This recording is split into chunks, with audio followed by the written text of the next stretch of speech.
Good evening, everyone. Good evening. I'm so sorry. I did have trouble getting in today. Okay. So I'm trying to get my laptop must have froze. So I'm on my phone, but I'm going to try to get my laptop going as well. But I'm glad to see a lot of people are on. Okay, Marilena. Welcome back. Thank you, everyone. Is Christian on yet, or we're still waiting? He was there. Yeah. He's Okay. there. I'm here. I'm just settling now. I saw Lou drinking water and he inspired me. I got myself a bottle. Chen, hi Michelle. Hi Hey, Lou. Mr. Lou. How you doing? Good evening. Long time no see, Lou. Yeah. Why I was thinking to get me a cup of tea. Oh. So Michelle, you know what's funny? I was gonna go for a tea also, and I didn't have time to make it, so I just grabbed water instead. I'm at my desk. And I was like, did I get everything? And I looked around and I saw Lou drinking. I was like, water. That's it. I should get a bottle too, because this might last a little longer.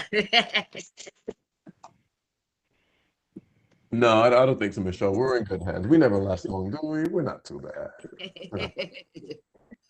We do It have doesn't matter. I need a break because I'm campaigning right now. So I've been hitting them streets. So to sit down at the computer is like heaven. Yeah, we have quite an agenda tonight. So we're like back to these big agendas, it seems like. All right, so I'm going to call to order. Good evening, everyone. Thank you for joining today, March 8, 2022, Community Board number 4 meeting. I'm going to basically just see if there's enough people on now for to vote on the minutes. Just give me a second.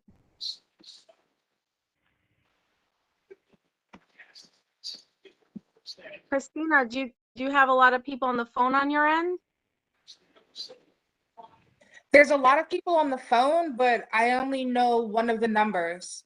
No, only one person emailed saying that they were going to be calling in. So, but yeah, we do have like 10 people on the phone, but I have no way of knowing who they are. Okay. Yeah, it doesn't look like we have a quorum to vote on the minutes right now. 45 no, definitely not. I see 45 participants. No, but as far as panelists go, the panelists are the board members. And of course, Christian and myself. So no, we don't have enough. Okay, so we're gonna skip over then the minutes for now. All right, so the chairperson's report. So I don't have too much. I know Christian has a little bit more than me today. So I won't be too long, but I just want to say Happy International Women's Day. It's actually today, so it's great that I'm here tonight with a lot of amazing women. So that's exciting. And of course, happy St. Patty's Day. There's a couple of different little holidays going on this month, and we're welcoming spring as well. So it's exciting, hoping the weather gets better. And I know Omicron has definitely calmed down a little bit. So that's, things look like it's getting better. So we hope that we stay in this direction. I just want to announce that I did attend the Borough Board budget hearing that was yesterday. It was a great experience. It was online, it was virtual. So it was, a lot of great people advocating for funding. So it was really nice to see that. I wasn't able to stay on the entire, I know it goes really, really long. It was a lot of applicants. And also Christian was of course there to testify for CB4. And then I just wanted to say, Borough Board was actually what you would have been yesterday, but had to get postponed until next Monday. So I'll be attending that next Monday. And next month we should be getting our new members on. I hope we get them on time because we are having issues right now with our committees. We have very poor attendance overall in most of the committees on our board. The committee members are just not responding or they're not attending, so it's definitely worrisome.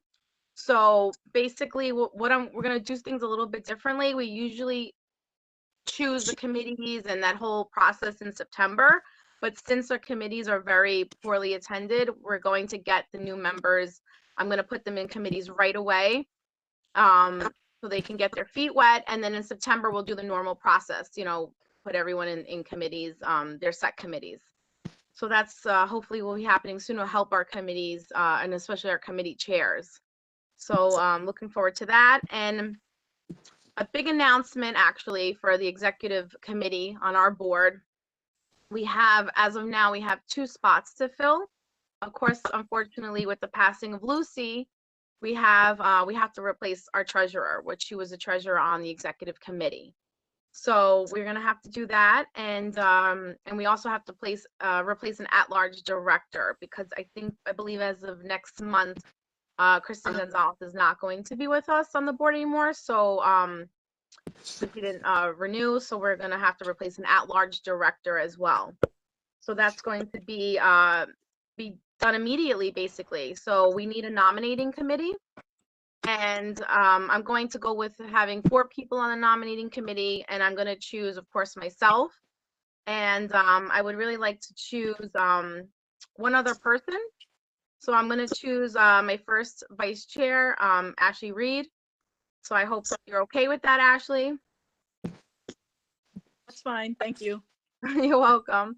And I have to pick, we have to actually not pick. I'm going to open up the floor for, we're going to need 2 other, volunteers for the nominating committee. So basically in the next 30 days, we're going to have to meet. We're going to have to see, the board office is going to ask, if anyone's interested in any of the open positions. And then next month, we're going to have to present a report to the full board. And then the board will have to vote on the, getting in these, filling in the 2 spots on the executive committee, basically. So that's how it's going to, that's how the procedure is. So I'm going to open up the floor now. If anybody's interested in being on the nominating committee to choose the spots vacant on the executive committee.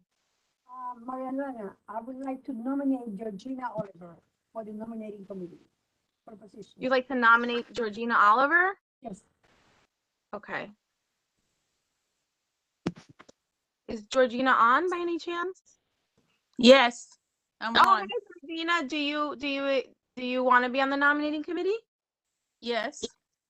Okay, great. Thank you. Can I nominate Sandra? Sandra Nons? Yeah, Sandra, are you there? I saw you earlier. Okay, great. Is that something you'd like to do? I'd like to be on I've been on it before in the past, and I would like to be. I think I was on it with Ashley in the past. So yes, thank you. As long as you guys are okay with definitely, meeting at least once and just having that commitment, then that would be great. Thank you for the nomination. She's a smart woman. Okay, anyone else or? Okay, so we have Lou.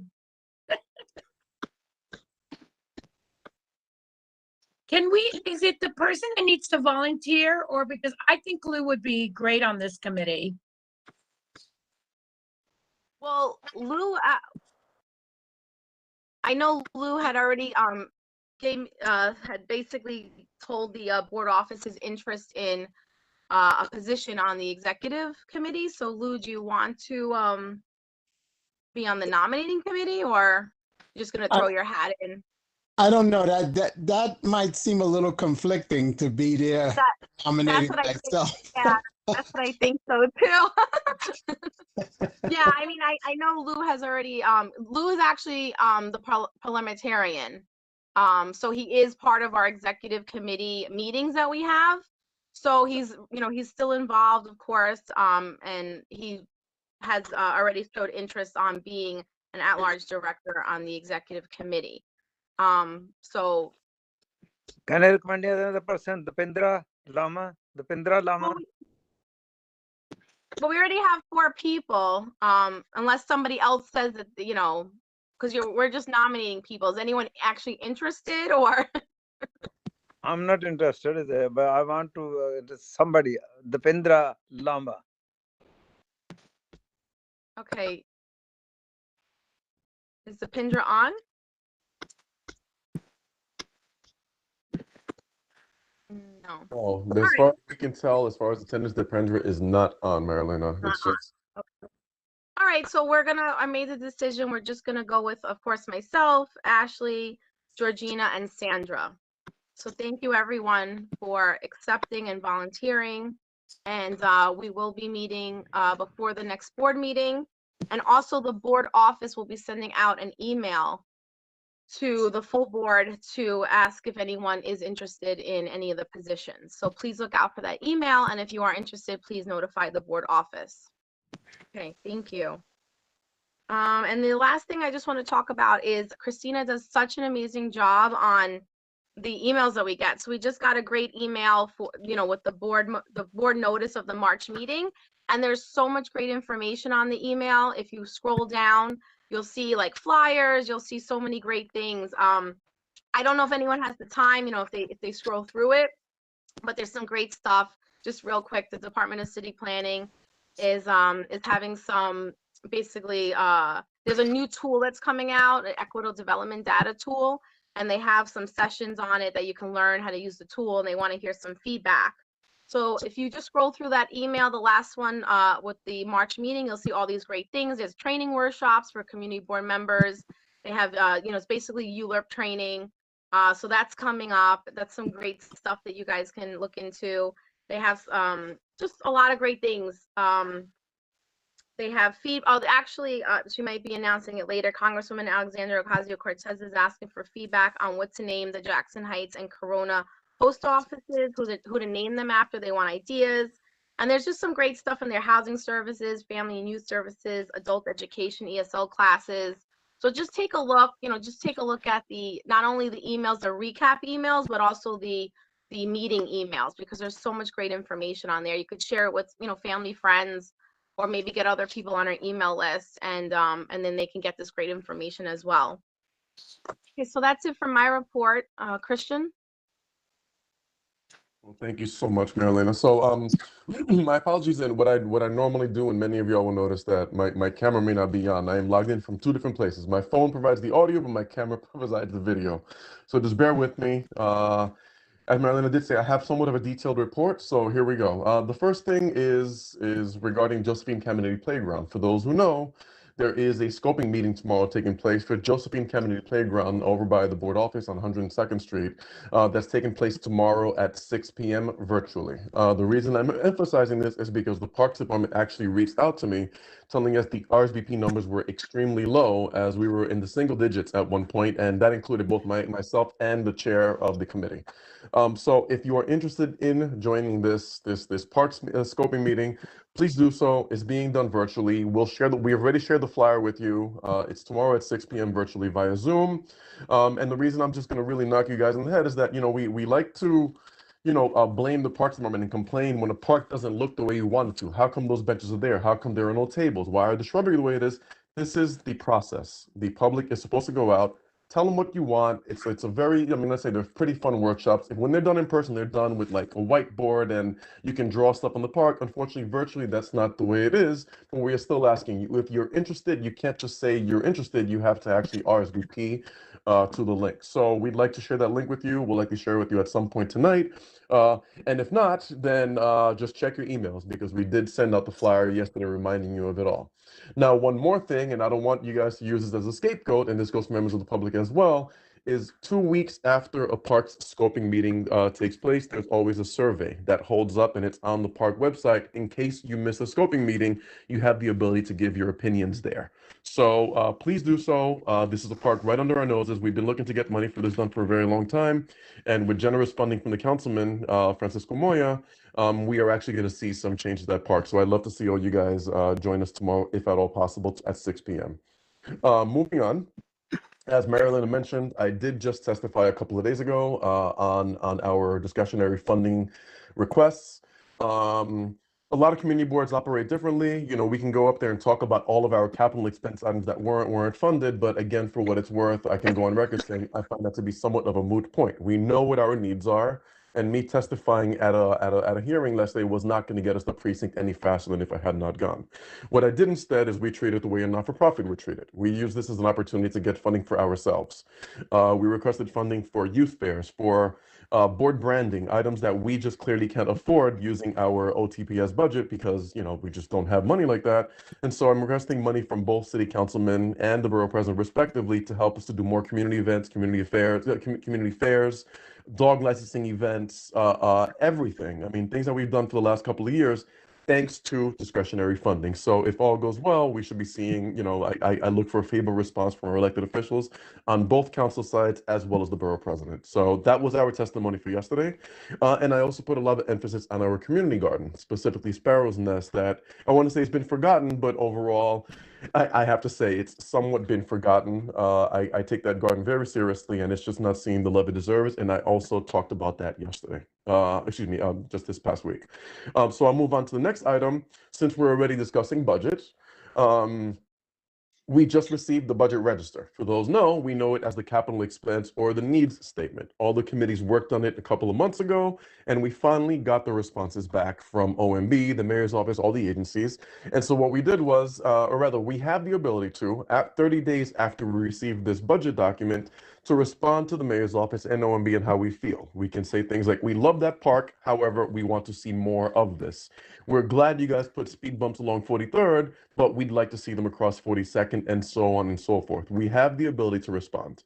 So to the board members, I've already been in contact with your chairs, and your chairs are reviewing it actively with me. You may get involved if you choose to, but a lot of chairs have opted to keep it within themselves and myself to generate a response back that's due in the next 2 or so weeks, about a week or so, on how we feel about those budget items, and that's it. So if you'd like to get involved in that process, you want to ask me, what does your chairs think? What does your committee report look like? Please do reach out to the board office. But if not, just know that it's in good hands. It's being handled by your chair and myself, and we would provide a response accordingly.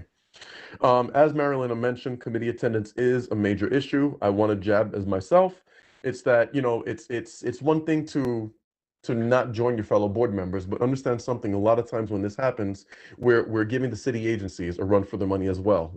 It shouldn't be fair that we have Con Ed coming. We shouldn't be fair that we have Elmhurst Hub coming to discuss, sending their doctors and sending their directors, and find out that only one committee member is there. It's disrespectful to the agencies.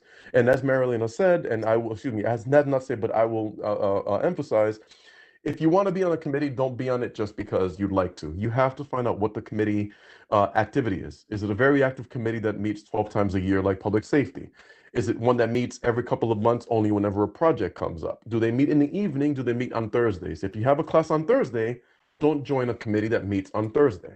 We find that happening a lot. Members will say, well, I can't do Wednesdays, I can't do Fridays. You knew what your committee assignment, or rather what their days were before you joined it. So please take that into consideration when choosing your committee. We can give you a committee schedule so you know what you're looking at, and that way attendance does not become a factor. Because we're at the point where agencies now are saying, but nobody showed up last time, why should we come again? So to avoid that, please do your best to join a committee, or at least be active on your current committee if scheduling is not an issue. And the last two things, it's last two, and then I'll leave you guys to it. Tonight, we're going to be seeing two presentations. I want to emphasize that they're both, I'm not going to say very heavy, but they are very important. One of them has to do with a major Con Ed project. A lot of you will see that your streets have been turned up. You have questions, you have concerns regarding Con Ed and what they're doing, and that is what tonight's presentation is about. However, To avoid redundancy on our questions, I must emphasize, please read your mailing, because in that mailing, the chair, Ms. Mahalski, was kind enough, or going to say expeditious enough, to provide us with some of the major questions that were asked to ConEd the night of the committee meeting, so that we don't have to ask those questions again. It becomes very redundant where 5 minutes after we ask a question, it's asked a second time. So I have those questions open. If in fact you are asking the same question, I will kindly shut you down and say that has already been asked. Let's keep it moving, because we do have 2 presentations tonight. One of them has gone through committee and the other one has not. So please do not ask something that's already been asked. We have a long night ahead of us, and just pay good attention, because you have a lot of information coming your way. And the last thing that I have is we have a statement from John Wang, which I'm bringing up right now, the director of the night market, who was with us last month on some issues that the night market was facing, and he has a statement, as is always the case, that he'd like me to read to you all, and then I will pass on the panel, the mic to the next person. So the statement from John Wang reads as follows. So, dear CB4, sorry if this statement runs long. Unfortunately, I'm not able to announce good news, at least not yet. We're facing the very real possibility that the Queens night market might not come back this year. We've been facing tremendous headwinds. When some of the challenges began emerging a few months ago, we submitted a proposal to the Parks Department to move the event to the Unisphere as a free-to-attend public amenity. Despite a tremendous outpouring of support from local stakeholders, from countless city, state, and federal elected officials, and from the hundreds of vendors we showcased, the proposal was blocked at the last minute by politics. I'm not one to air dirty laundry in the public, so I don't want to provide any specifics about the roadblocks we're facing in this forum, at least not before the ink has dried. But as you may know, the Queens Night Market aspires to be NYC's most affordable, diverse, and welcoming community event. We've welcomed nearly 2 million New Yorkers, launched over 300 brand new businesses in NYC, and represent over 90 countries through our vendors and their food. And last year, we came to represent a safe outdoor reprieve from pandemic fatigue for New Yorkers across all 5 boroughs. We've grown together over the last 8 years. In the early years, I came to CB4 to pitch my ideas, plead my case, and sometimes even to apologize for any inconvenience we caused. But by and large, since 2017, I've come to these board meetings with good news and new community initiatives, and always with the utmost respect and the best of intentions. I've seen so many of you at the Queens Night Market over the years and have made many great friends on the board. We're exploring a few final options before we make an official announcement one way or the other about this year's event. And of course, I'll provide an update for you at the next month's board meeting. I'm always available to provide more information and answer any questions you may have. Thank you again for your time, consideration, the partnerships, and the friendships over the years. Sincerely, John Wang, Executive Director of the Night Market. So I'll leave it at that, Marilena. I don't have anything else to report. Ladies and gentlemen, please, you have I'm going to say a heavy meeting in front of you, but you have a very good meeting ahead of you with a lot of information. So please do pay attention and bear with us. Thank you, Marilena. The floor is yours. Thank you so much, Christian. I'm going to do the attendance right now, just to make sure we have a quorum still. I think we have one, but I'm not 100% sure. We might be cutting it close. Okay, so if you hear your name, well, please let me know you're here, and then you have 2 minutes to speak, and then right after on tonight. Okay, Chao Chun Chen. Here. Andy Chen. Linda Corral. Lorena Diaz. Michelle Dunstan. Present.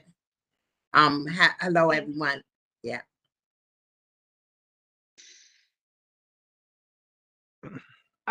Aria Spinall. Present. Hi, everyone. Leanne Jean Bally. I know she emailed us and she is running late, but she will be here. Marilena Giampino here. Kristen Gonzalez. Lara Gregory. Dipindra Lama. Vincent Losella. Good evening. Happy Women's History Month, and just an honor to be among so many of you wonderful ladies that do so much. Thank you. James Lisa.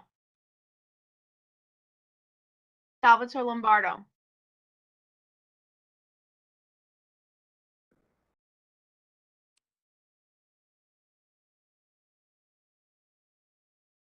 I saw Sal, but maybe he's not. Okay, Leanne, you just came in. Oh, you're muted. I'm here, Okay. nothing to share. Just hello, everyone. I hope everyone's coping with everything going on. Well, Okay, Carol Mahosky. I'm here. Perfect. Sunil Mahat. I'm here. Patricia Martin. Pat's logged on, but she's muted. Okay. Sylvia Martin. Here. Matthew McElroy. Here. Hi, everybody. My only comment is that the Queens Night Market is a great asset, a beautiful thing.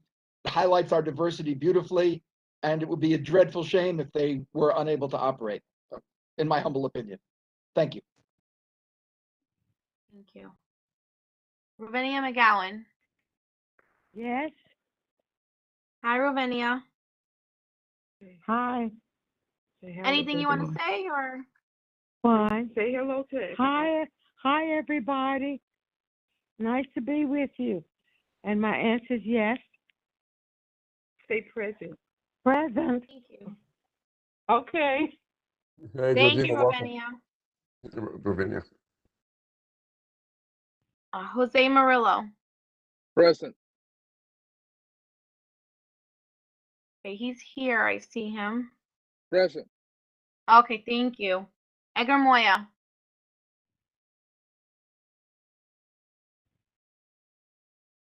Ruby Muhammad.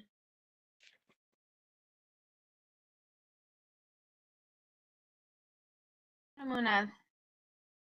Present. Hi, everyone. I just want to echo what Matthew said. The Queens Night Market has been amazing since it opened, and the fact that it did so well, where it attracted so many people in the middle of a pandemic, speaks volume of how much Queens and especially our community benefits from the Queens Night Market. It benefits everyone, the vendors, the people that attend. So I ask that we all, support the Queens Night Market. Thank you. Gurdeep Singh Narula. Yes. G. Oliver.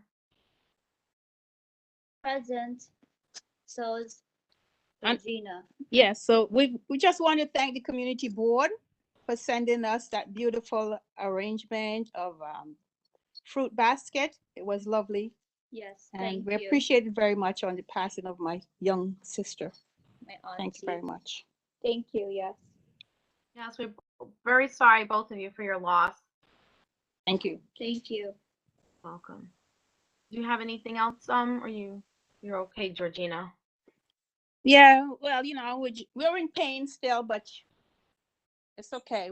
We will be fine. Thank you. Well, thank you so much for joining tonight as well. Thank you both. Yeah. Okay, hang in there, guys. We all give our sympathies, and I'm glad the office did a great job, of course, sending the basket on behalf of all of us. So thank you. It was a surprise. I made juices with the thing when we came back. So it was lovely. Thank you. Yes, it really was. Good. Thank you. Good, I'm glad. Okay, Alexandra Owens. Here, I just want to echo what Matt and Sandra had talked about. I've been attending market pretty much since the first year, and I've had the pleasure of working with John when he would hold workshops at LaGuardia Community College, and I was doing the community engagement, and I've just seen the night market grow from this tiny little thing to like this huge event that's accessible to everybody, not just like privileged folk. The inexpensive price point of like $5 like allows anybody and any family to come. And it would be a shame if we were to lose that. It's been a godsend to many people to find like some sort of nighttime activity that's not going out and going to the bars, and it's like a nice, fun family activity that pretty much anybody can enjoy. So I hope that that stays around for a good while. Thank you, Alex. Shrima Pandey. I'm here. Thank you. Haru Panthi.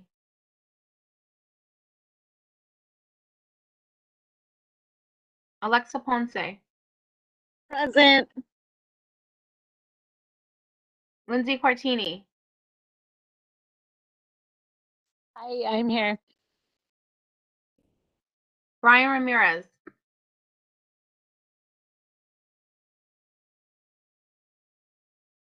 Ashley Reed. Here. Oscar Rios. Christian Romero. Present. Clara Salas. Present. Red Sevilla.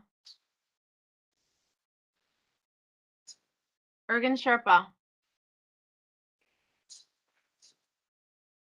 Alton Derek Smith. Present, and my support goes out to the night market. It's been very enjoyable. Gregory Spock. I think he's here. Dewan Tariq. Marcello Testa. Yeah. Deshaun Tsering. Lou Walker. I'm here and I'd like to say something very quickly. Lucy's service was very nice. Unfortunately, only 6 board members were in the church. I saw no one there from the mayor's office or the borough president's office. And I think somebody who was on this board for 32 years and did as much as she did should have had more representation there. And I felt badly for her family because, I mean, they know what she did in the community, and I'm sure they expected a lot more people to be at her service. That's all I have to say. Thank you. I agree. Mm. They were there, but they came to the wake. They came to the wake. Most of the elected officials came to the 2-day wake. And so that's why you didn't see them at the church. I only saw Moya. I'm not talking about the wake, as I said. Donovan came to the wake. Yeah, Lucy had done a lot to this community. Yes. Yes. Yeah, no, definitely. I know a lot of the electeds went during the day. There was the 2 sessions of the day. They went in the earlier, but I know Lou's talking about the actual service at the service the next day. Yeah. Church service, yes, that's what I'm talking about. Yeah. So thank you, Lou. That's a very good point. Yeah, I know it was a Friday and it was in the morning. Maybe a lot of people couldn't make it, but it would have been nicer for more people to represent, of course, and show last respects.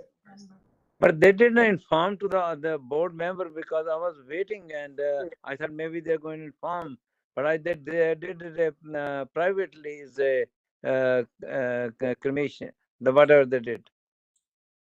No, we had certain members there. Yes, certain members were there, but nobody else. That's right. I mean, I was involved for the last 10 years. I was expecting that somebody going to call me, but I mean, I miss it, and I feel very sorry.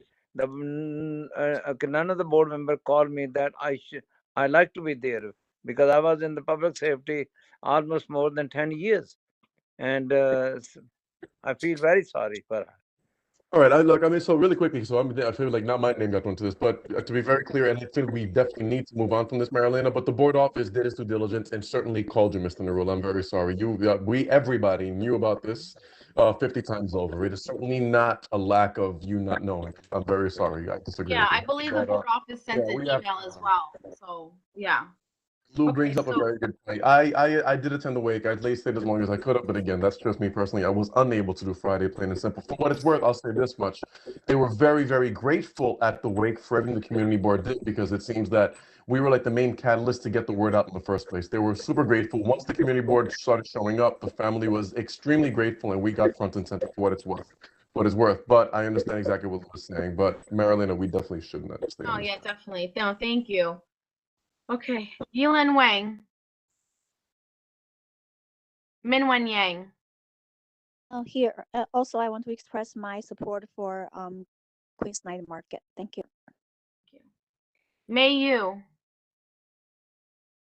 Okay, so we actually do have a quorum of 28, so that's great. Thank you, everyone. So now we just have to go back to vote on the minutes from the February 8th meeting.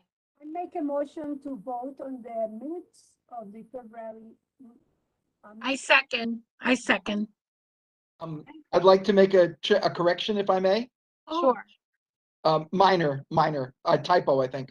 Under the Transportation Committee report, line 4, there's a reference to businesses, and that's a typo. The word you want there is buses. Okay?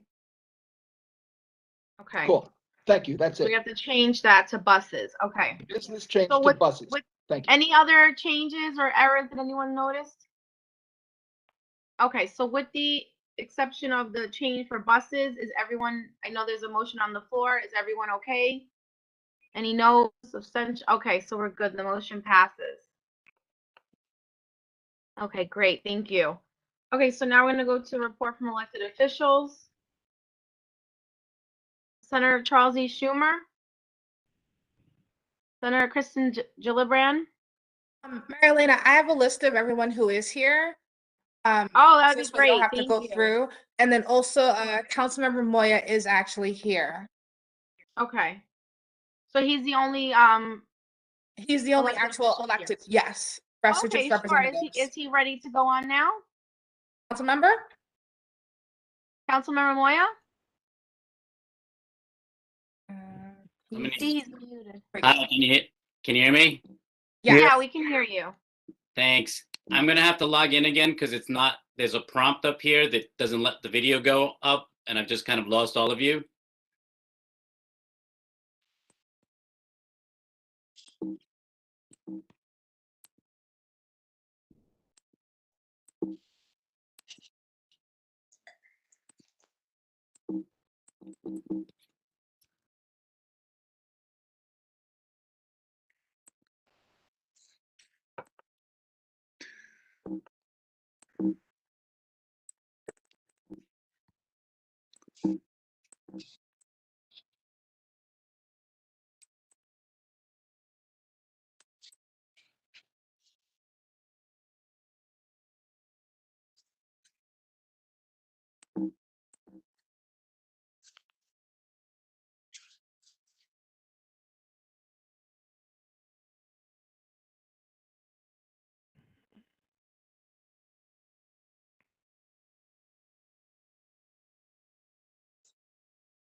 Christina? Here. Yeah, just before Councilmember Moya gets the video on. Who else is here for the legislators? Okay. We have Congresswoman Ocasio-Cortez's office, Meng's office, Assemblywoman Catalina Cruz's office, the mayor's office, the borough president's office, and Councilmember Krishnan's office. Okay, all right, thank you. No problem.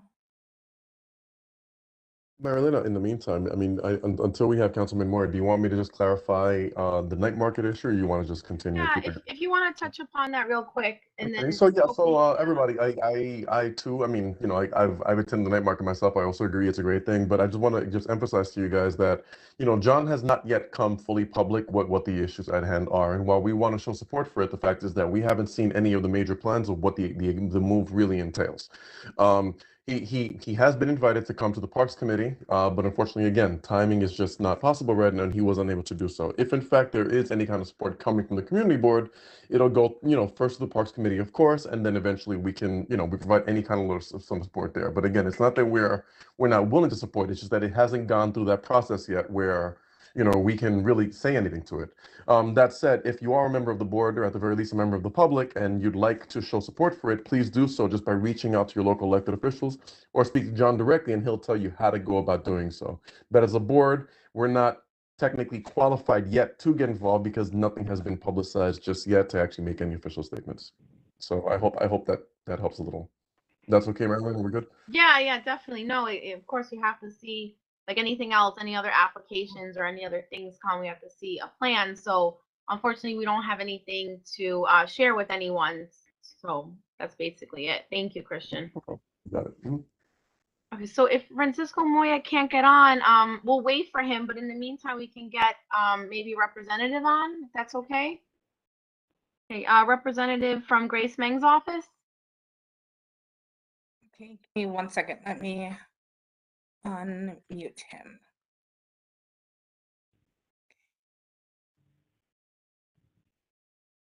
Kyle, you should be able to talk now. Good evening, everybody. Hope everyone's doing well, and happy International Women's Day to all of the women here in attendance. A few quick updates from the Office of Congresswoman Grace Meng. One big update is that Congresswoman Meng is going to host an active threat training for places of worship. This is following on the success of her nonprofit security grant program workshop in February that I had spoken to you all about last month. This program will feature experts from the Community Security Initiative, a joint program of the United Jewish Appeal Federation of New York and the Jewish Community Relations Council. It will take place on Thursday, March 10th in Kew Gardens. And if you want any more specific details, a flyer about it, I will put my email down below, as well as the RSVP email, so that you may reach out to me for more details, or to RSVP at the other email address. In terms of legislation that Grace has been working on recently, I just wanted to quickly highlight that Grace voted to increase aid to veterans exposed to burn pits, which, especially through our wars in Afghanistan and Iraq, was a huge issue facing veterans as they returned home. So she voted to pass the Honoring Our Pact Act, HR 3967, which increases healthcare and disability benefits for veterans who were exposed to the burn pits, which, as I mentioned, were heavily used in Iraq and Afghanistan. This bill also covers Vietnam veterans exposed to chemical Agent Orange and other such chemical weapons during the Vietnam War. In addition, Grace called on the Senate Minority Leader to move common sense gun reform legislation forward. Two major gun reform bills, the Bipartisan Background Checks Act, HR 8, and the Enhanced Background Checks Act, HR 1446. And she is urging the Senate to push these bills to a vote so that they may be sent to the President's desk and signed into law. She also attended the State of the Union last week with the daughter of an anti-Asian hate crime victim as her virtual guest, and is working to pass anti-Asian hate legislation federally, as well as working with the mayor and city officials to curb the terrible increase in hate crimes that our city has faced over the past few years. And then, very importantly, Grace stands in solidarity with Ukrainian people as they suffer the unprovoked and unjustified Russian invasion. This premeditated act of war and outrageous breach of international law is a direct violation of Ukraine's sovereignty and autonomy, and an attack on the Ukrainian people's right to democracy and freedom. She commends the Biden administration's decisive actions, along with our allies and partners, to impose crippling economic sanctions on Russia. And she supports reinforcing our commitment to provide support and assistance to Ukraine and the Ukrainian people. As Vice Chair of the House Appropriations Subcommittee on State and Foreign Operations, she will continue to support robust funding for economic and security assistance to Ukraine, as well as measures to block assistance to any country that takes action to violate Ukraine's territorial integrity or national security. And that is the majority of the updates from our office at this time. Again, I'm going to put my email in the chat as well as the RSVP if you want some more information on the active threat training for places of worship that Grace will be hosting on this Thursday. Thank you so much, Kyle. Marilyn, if I can jump in really quickly, and FYI, Councilman Moya just texted him. He is available to speak again. Yeah, I see him now, finally. Oh, I Okay, don't see him. Councilmember. Councilmember, I was just texting you, but we got you, man. Thank Okay, you. Thank you for joining us. Yeah, thank you. I'm so sorry. I don't know what happened, but there's a technical difficulty there on my part, I think. It's But okay. listen, it's always good to see all of you. I'm glad that you and your families are all doing well, and I hope that you continue to stay safe as we're coming out of now, the pandemic, and we're really now opening up New York again, and the new regulations that are coming in. We still want people to take precautions whenever they can. It's really critical for us to always look out for each other, especially in this community board. This was the epicenter of the pandemic. We lived through this as we're heading into, the month of March, where we're going to be, now the second anniversary of COVID. We must remember how much our community has suffered, and the things that we are looking back on to correct so that we never have to go through that again. And that's really truly providing adequate resources to our community, so that we can ensure that the city is taking us as a priority here. What's good about what is happening here is that in our community right now, as far as people being fully vaccinated, we're around 80%, which is great. And it's important that people continue to stay vigilant in all of this. I have a couple of announcements. I'm going to let my staff member give some of that, because I wanted to focus in on one thing that is actually you all voting on tonight. But before I get to that, tomorrow, for all the folks that are part of Community Board 4, and if you are on the Parks Committee, we are having a scoping meeting for the renovation of Josephine Caminetti Park over on Corona Avenue and 102nd Street. Look, we've made major investments in the parks here in my district. I think last year alone, we've put in close to $5 million just in renovations for our parks. We are really working with Parks Department and the police as well, and Department of Homeless Services to help us with the problems that we're seeing that has kind of overrun our city parks right now. With homeless folks, we want to make sure that we're providing them services as well. I think you've always heard me say this, that there is a human aspect to this as well.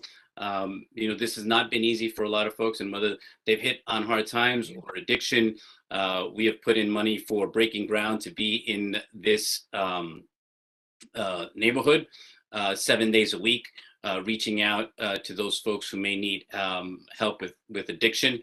But at the same time, we don't want to lose focus on how we can better have our parks with more lighting, more beautification that gets done, and really have a lot of community input so that families and our kids can truly enjoy the park as we're coming out of this COVID-19 pandemic. I've added additional lights to the parks, both in Corona and also on the other parks in Community Board 3 that I share. But we're looking at ways in which to beautify the parks that we have and make it more user-friendly. So I'm going to have Bernice from my office at the end give you the link in which you can join the Zoom tomorrow. I hope you can all do that. It's at 6 p.m. And we'd really love to get your input on that, as well as some of the other scoping meetings that we'll have for William F. Moore Park and Park of the Americas as well. But tonight I really wanted to talk about something. You have a group of people coming in that are applying for a liquor license. Now, this is a place that has been in Corona. I actually live up the block from it. It's Tony's Pizzeria on 104th Street and 46th Avenue. It was really a great place, to go as a family restaurant. We've all had family events on their second floor. It was always a family establishment. When they first came to get a liquor license, which was several years ago, it was a very small bar that didn't fit more than, 25 people on the side.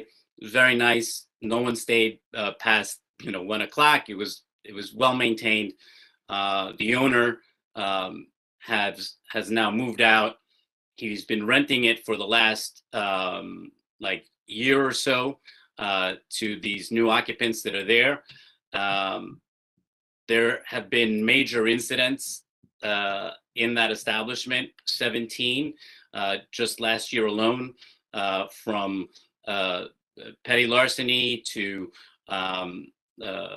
having fights outside. They were on the cover of the New York Post because I had to call the sheriff's office during the pandemic when everything was shut. They were illegally using the second floor, promoting it on social media as hookah bars. They have not been good neighbors whatsoever. I've sat with them. They said, no, we want to keep this as an establishment. They were issued an automatic renewal last month. It wasn't for the fact that I got involved. And thank you to the board members that were also quick to flag that as well. I sat with the chair of the State Liquor Authority and said, look, he said there wasn't a problem before, so we just renewed it. I'm like, right, but the problem is that it was operating illegally. They're renting it. Your liquor license isn't transferable. For the time that they've had it, they've been operating that illegally. And two, they're staying till 4 o'clock in the morning. They're using the side entrance, which is on the residential side of the block. We have gotten multiple complaints from neighbors, multiple complaints from owners, finding people passed out in front of their house. When I approached the owners there, I said, why do you need a bouncer on the side of the door? He's for protection. It's only for family events. Well, I'm sorry, I'm not having celebrating my baptism till 4 o'clock in the morning, right? This is a real issue for us here, in which we have to start really taking back our community. I'm all about supporting small businesses.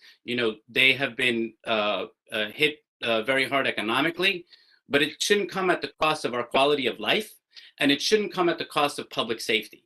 And to me, it is critical that we start holding these folks accountable for having the proper establishment within our community. I have lived there my entire life. I hear the music on Friday, Saturday nights. I see the fights outside. I've had the conversations with the NYPD. Their liquor license was put on pause last month after it was issued again. Now they're not coming back to you as Tony's Pizzeria. They're coming back for 2 liquor licenses under 2 different names. Same people, same establishment, wants to have a full liquor license till 4 o'clock in the morning. The ones that you're going to see is the California Corporation full liquor license, which is the address is 4518 104th Street. That's the front of where the actual pizzeria is. And then El Marco Bar Corporation full liquor license again. And this now is on the side of the residential street, 10256 46th Avenue. There's no reason why a family-run restaurant who wants to serve liquor there should be open till 4 a.m. There's no need for that. I'm all about the promotion of having bars and restaurants that want to be part of our community, that want to be part of the fabric of this community, that will clean up the neighborhood, watch out for one another as we watch out for our local businesses as well. But this establishment has not cooperated with my office. You guys have the reports in front of you on the complaints that have happened there. Being on the cover of the New York Post, as much as I don't like the Post, I'm telling you that being on the cover of the New York Post is no small feat. for a small mom and pop restaurant there because of the illegal activity that's been going on. So when you have the opportunity now, please take a look at what's coming before you, because this is where your votes count. That we can really make a difference in ensuring that we have establishments that will cooperate with us, that will work with the community and be part of our community, not something that is detrimental to the quality of life in our neighborhoods. So I just wanted to say I'm rejecting that. I've written a letter to the State Liquor Authority asking them to deny their liquor license. And I really hope that you will join me in letting them know with a resounding message that we want good establishments coming in here. No reason for you to be open till 4 o'clock. Work with us, because if not, we're going to fight back on this. So with that, thank you so much for the opportunity. I know I took a lot of your time, but this is an important one, and I didn't want that to get away from us. But please, tomorrow, if you can, join us. Bernice from my office can send you the link and come on, and it'll be a fun time with the Queens Parks Commissioner. Thank you, everyone. Thank you for everything that you do. Hope you have a wonderful meeting and have a great evening. Take care, everybody. Thank Okay. you. Thank you, Councilmember. Thank you. Thank you.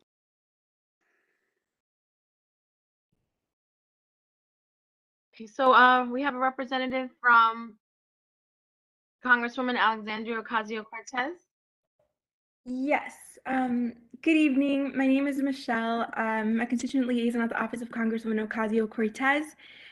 So our office is closely monitoring the developments in Ukraine. The Congresswoman is supportive of welcoming Ukrainian and, of course, all refugees with open arms and pursuing targeted economic sanctions on Putin and his oligarchs. If you or anyone you know has relatives in Ukraine or have an opinion on the conflict, please reach out to our office. Our casework team is ready to assist. We expect a House vote to take place tomorrow on the 2022 Omnibus Appropriations Package that would fund 10 community projects, including $3 million for obstetrical inpatient facilities renovation at Elmhurst Hospital, $96,150 for a telehealth technology upgrade for urban health plan at Plaza del Sol Community Family Center, $225,000 for the creation of family support counselors at Queens Community House. And then there is still time to share your suggestions for the post office renaming. We are looking to rename the Corona and East Elmhurst post offices after valuable input from our community in support of keeping the Jackson Heights post office named after the Manfords. And I will make sure to put all relevant information in the chat. Thank you so much. Thank you so much. Assemblywoman Catalina Cruz. Hi, my name is Samantha. I'm gonna be representing Miss Assemblywoman Catalina Cruz. So first things first, I'm a constituent liaison, and she wanted to send her condolences to all of you and the family of Lucy. She was always very kind to our team. In addition, some of the past community events that we've had was Immigration Know Your Rights with Moya, with the Mayor's Office of Immigration Affairs. And the second one would be small businesses. We provided rapid test distributions to over 30 of small businesses in Jackson Heights, Elmhurst, and Corona. We've also had fire safety town hall with the fire education safety unit. And we've had vaccination clinics at PS 19. We've had 4 clinics there. Just recently, last week, we had our 4th one, and we provided more than 1,000 vaccines altogether. At the moment, we don't have any specific upcoming events, but we will let you know if we do have any. The budget update, we are working on the state budget, prioritizing funding for our community around the MTA, healthcare access, and small business support post-pandemic, and food insecurity issues. Some of our district office services I would like to talk about. Right now, we're helping on DOL cases and helping reporting with the EWF, the Excluded Workers Fund. A lot of people in our community, they were scammed out of all their money, mostly from their prepaid cards. So they come to our offices and we help them form we help them fill out the form authorization so they can make a police report and they can start investigating what happened to their money, and hopefully their money can be refunded back to them. Some public assistance issues that we also help in our office is food stamps, NYCHA, HEAP, the one-shot deal, Medicaid. We also make appointments for the ID NYC. So if anybody needs help with that, you can always come to our office and we can make you an appointment. We've been meeting with the Department of Homelessness Services, the Department of Health, and the Mayor's office to figure out how to address the homeless encampments in various parts of the district in a way that is humane and is respectful to our community residents. And our second meeting with the Mayor's office will be soon, and they will start to propose a plan of action. If you have any ideas for community projects the Assemblywoman can support through funding, please reach out to our office. I will leave my email in the chat, and or if you have any legislation ideas. Thank Thank you. you so much. In New York City Mayor's office.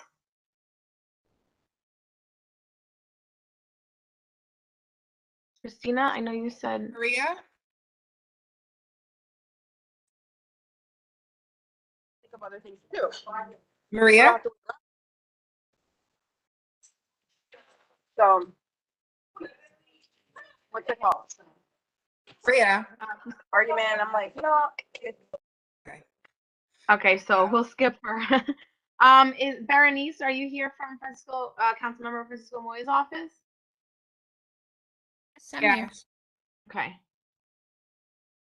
Oh, so yes, I just wanted to echo that we have, we're collecting donations in our office on March 10th. If possible, you can stop by and donate, sealed canned food, sealed dry food for pets, new clothing, toys, and toiletries for your Ukraine refugees in Poland. And again, we have that meeting with Parks tomorrow. If you would be able to come and join and sign up. And I'll be posting testing sites in our district in the chat. That's it on my end. Thank you. Thank you so much. Queensborough President Donovan Richards. At?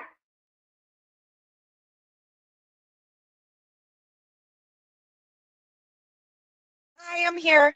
Sorry about that. Well, happy International Women's Day. And I did want to echo the chair's comments about Christina's emails. I don't know where I would be without them. So special thanks to her. And my condolences to the Olivers as well. Upcoming in our calendar at the Queensborough President's Office is a virtual Queens Parent Advisory Board meeting. That's pretty important for our parents. And there's a women's, that's tomorrow. And it is an online event at 6 p.m.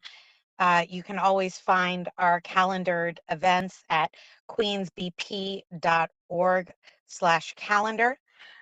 Women's History Conference is on March 10th. And I do want to kind of put out into the future on April 20th, we will be organizing a cannabis conference. In the future, just like community boards, our advisory on state liquor licenses, you will also be part of the process for cannabis licenses. The rules and regulations from the Office of Cannabis Management aren't officially out yet, but our office hopes to apprise you all as they come available. This cannabis conference on April 20th that will be hosted at Borough Hall in the evening hopes to answer some of those questions, but we are waiting on the state for most of it. Thank you everyone for all of your service and for all of your applications that have gotten in this year. And I look forward to seeing folks in person soon. Thank you so much, Kat. Thank you. Okay, so that's Maria's available now. Oh, she's available? Okay. Hello. Hi, this is Maria from the Mayor's Office CAU. I have no updates on my end. If there's anything anyone wants to flag to me, I'm more than happy to hear and try to provide some answers.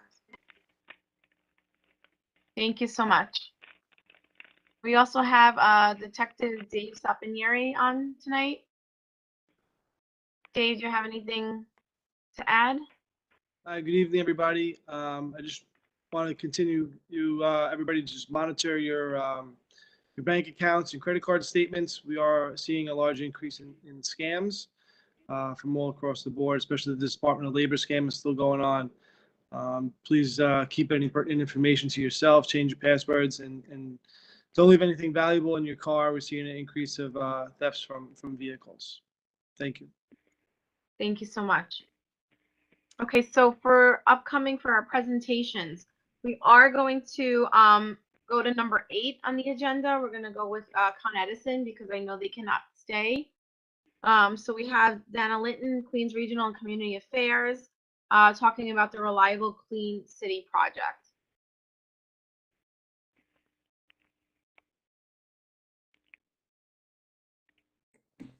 Okay, Richard?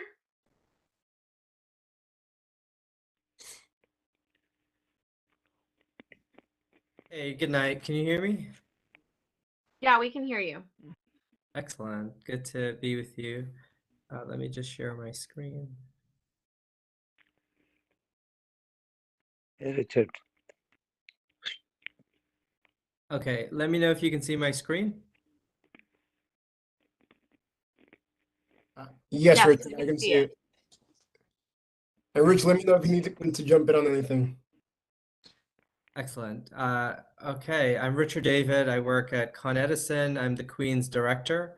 The other gentleman you heard just now is Andres Ledesma. We're here tonight as part of the Queen's Community Affairs team, and we're filling in for our colleague, Dana Linton. She is your regular representative to Community Board 4. And we want to talk with you tonight about the Reliable Clean City Project. This is a major infrastructure investment we're making to prepare our energy grid for a reliable future. Prior to this, we met with Christian, your district manager, and then after that, we met with your environmental committee. And this is really a pleasure to meet with all of you. If there are members of the media who are participating in tonight's meeting, please contact us. We will give you our media office if you intend to do any reporting on this particular project and have questions. So this is our team. I just went over this. We've made a commitment that's consistent with our state's goal to get customers in Queens and across New York City 100% clean power by 2040. What we're doing here is investing $800 million in 3 new transmission lines. And so the one tonight that I'm talking about in Queens, it's $275 million of that $800 million. The other lines will kick off in Brooklyn and in Staten Island, and we expect that they will come on stream by 2025. These projects collectively will address reliability as we are planning to retire gas turbine, some people call them peaker plants, the turbine generators in Astoria. This is the route. It's about 6.5 miles long. It starts in Long Island City at our Rainey substation in the upper left-hand corner. So what you're seeing there is Vernon Boulevard and 35th Avenue. It's gonna go down and then up 12th Street, down 31st Avenue. It's gonna go down 54th Street, down to 32nd Avenue, and then it's gonna go down Junction Boulevard, which is really where it's gonna land in Community Board 4, where we have our Corona substation. That's on the bottom left-hand corner of my screen. The project is currently underway. Construction started in January, and you're going to begin seeing more and more of a visible construction presence as we go into the spring around April and certainly in the summer. We're doing a lot of this work concurrently, so you're going to see installation, you're going to see trenching, and you're going to see cabling throughout the route. What we're attempting to do here is to get this project up and running, commissioned by the spring of next year, 2023. And so we have a lot of work ahead of us, and we've already started. And so far, we have not encountered many issues, and we are going to continue to do as much outreach as we can. If you have not seen or heard about this project as yet, here's what you can expect, and especially if you live along the route that I just described, or maybe you just travel here or drop your kids off to school, you're going to hear construction noise during normal work hours. Normal construction times are generally from 8 a.m. to 4 p.m. That's what you can expect within Community Board 4. There are exceptions outside of Community Board 4 where we're doing, in certain areas, weekend or night construction. In some areas, we're doing 24-hour construction so that we can get this project commissioned and ensure that we have reliable electric supply by next year. What you can also expect from Con Edison is safety is our #1 priority. You're going to see flaggers along the traffic route. These are people who are going to be giving directions to oncoming traffic and to pedestrians, individuals on bicycles, making sure that they're safely directed on and around the different construction routes. There will be a temporary reduction in parking spaces if we're doing construction in a parking area. Buses and bicycles will also be rerouted. We're coordinating with both the DOT and the MTA to make sure that everyone is in sync and the public is not inconvenienced unnecessarily. In addition to that, we're going to have construction cones, pedestrian guards, and you're going to see construction equipment. In some places, you'll see it overnight. That's going to allow our crews to mobilize quickly the next day. This is a sample photo. It's not what's actually on the ground. We wanted to just offer a visual representation of some of the construction work that you could see along the route. What we also want to do is make sure you and all of the neighbors along this route know about this project. We are going to be erecting, and we've already begun erecting, a lot of construction signage. We've sent out about almost 80,000 emails, and we are staggering the distribution of those emails based on the construction schedule. So if you haven't received it yet, it doesn't mean that you won't. We're using the contact information for customers who've provided it to us. That's how we're getting the 70,000 emails. We're also going to be including newspaper advertisements about this project in many local and multilingual ethnic newspapers in the entire neighborhood in Queens, and then all in some citywide papers as well. We're also doing direct mailings to 16,000 residents along the route. And when we begin to do specific construction work, we send out what's called a work notification around to a radius of people who live around that area. So if you subscribe to notifications from Con Ed and we're doing work on your block or somewhere close to it, you'll get a notification through a work notice. We're also going to partner with our elected officials to see that we're getting materials to their offices and on the street as people are waiting for their bus or at their grocery store, because we know that sometimes people don't open Con Ed emails or even Con Ed mails that arrive at their homes. But we really want to make sure that we're reaching as many people as we can. And we're going to be doing that in 3 primary languages.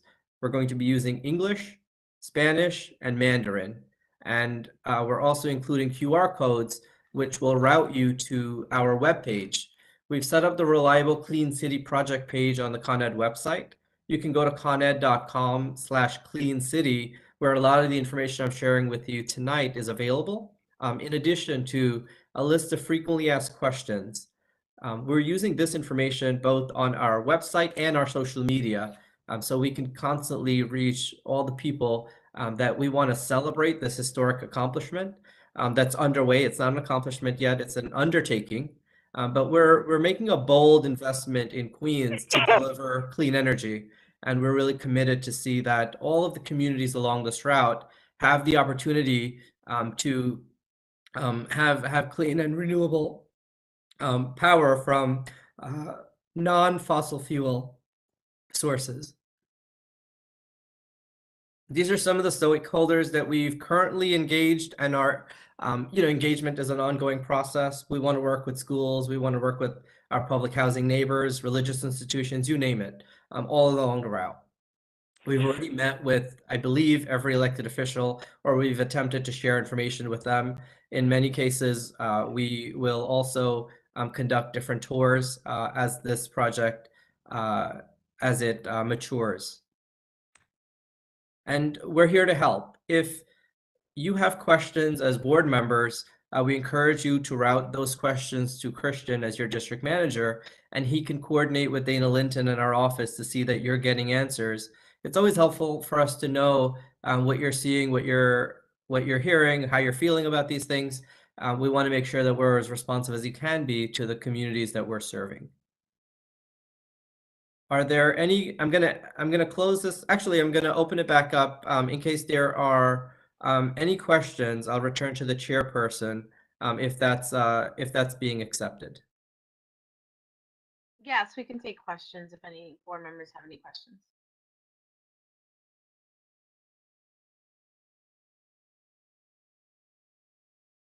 Any questions? We have a question from Alton in the chat. What impact will the hydrofracking for gas have in the underground water upstate New York? I don't know what the answer is to that. Unfortunately, we're not really. That is not related to any angle that Con Ed is presenting on tonight, on either the gas or the water side. What I will say is what we are trying to do here is get away from any fossil fuels. And we want to prepare our energy infrastructure grid to accept renewable power from a variety of sources that will come on stream, from hydropower to wind power to solar power. And we want to get that done, 100% of it done by 2040. And so we are beginning to make these investments. Hydrofracking would not fit into that equation for us.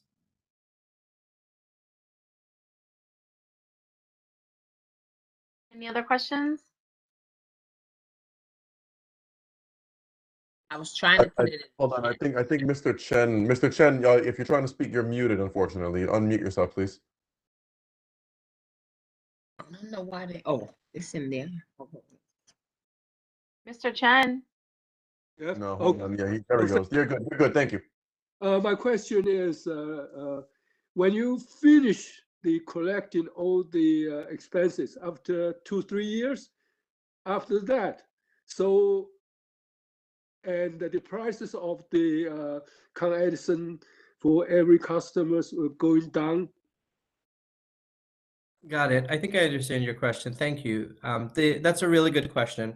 We want to make sure that when we're doing these projects, we can maintain a level of affordability for all of our customers. And so we believe that in the long term, projects like these will have a natural average cost that results in a reduction. However, there is usually with these kinds of projects an increased upfront cost. We're estimating that we will spend $275 million on the Queens leg, and we intend to have the investment for that spread out over many years. And that part of it hasn't, I don't know exactly how many years it will take to spread that out. But we intend for it to be as long as possible to limit the direct impact to any customers and to their bills. Okay, thank you. And Michelle, I know you have a question. He answered it for me. Oh, okay, perfect. I was asking how long is the project going to take, 2 to 3 years, right? So, and then it's going to be. Good evening, District Leader Dunstan. It's a pleasure to see you and to be here with you to share the space. Construction has started. We're expecting to complete construction in a really aggressive timeline. We want to be done by the spring of next year for the Queens leg, which is the one we're presenting on tonight. Okay, thank you. You're very welcome. If there's any delays, are you gonna be letting people know that it's like extended or it's gonna go on, maybe another, how many months or a year? Are you gonna let people, know about that if it's not on time? Absolutely. And so one of the things that we're doing is, I mentioned that we're doing direct mailings to 16,000 people and emailing them to 79. This is not just a one-time thing. Our intention is to send regular updates. I recognize and I know that the more emails you get, the less you're going to look at them. But we're going to be communicating in as many ways as we can about the construction schedule. And we're going to be coming back to the board and sharing information with Christian and others so that you all know what's going on. And look, New York City construction is unpredictable. We all know that. We are attempting a very aggressive schedule. So far, we are on schedule.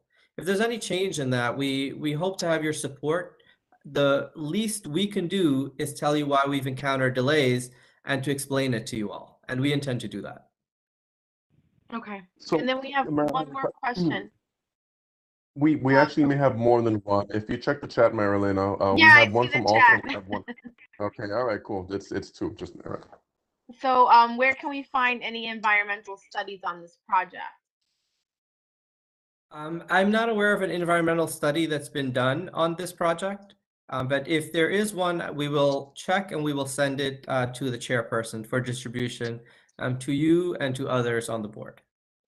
These projects and projects like this are regulated by the Public Service Commission of the state, and they are a part of it is twofold. One, some of it is a little bit intuitive because we know over many decades of studies that switching from one source of energy to another helps to combat climate change. It helps to improve the quality of life and the air quality of certain communities that have disproportionate burdens from our current infrastructure. And so over decades and decades of lived experiences and scientific studies, it has shown that transitioning from one energy source to another, specifically renewable sources, which is what this is built on, will have a positive environmental impact, both on the natural environment and on the people who call these communities home. In terms of the construction part of this, there's nothing unusual here that I believe would warrant a environmental impact study. We're digging roads and we're covering them back up. That's a very normal construction process in New York City. However, if there is something unique that we have done here or that we're required to do here, that's what I will look into and get back to you. Thank you. And this is from a member of the public. Will the transmission line service the locations to Queens east towards Flushing? Yes. So our electric infrastructure is integrated. And so the grid in Flushing and even in Jamaica is interconnected, and actually it's connected to Brooklyn as well. And so this will have a positive impact for all of our residents in terms of reliability because it'll strengthen and modernize the infrastructure. What you can also expect is the line will be underground. So you're not going to see a big transmission line above ground or visible after the construction is complete.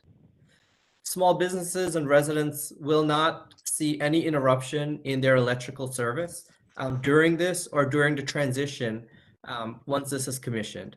You will experience no impact in your electric service as a result of this project. You will not see any interruption, is the word I'm looking for, during this project. Thank you so much.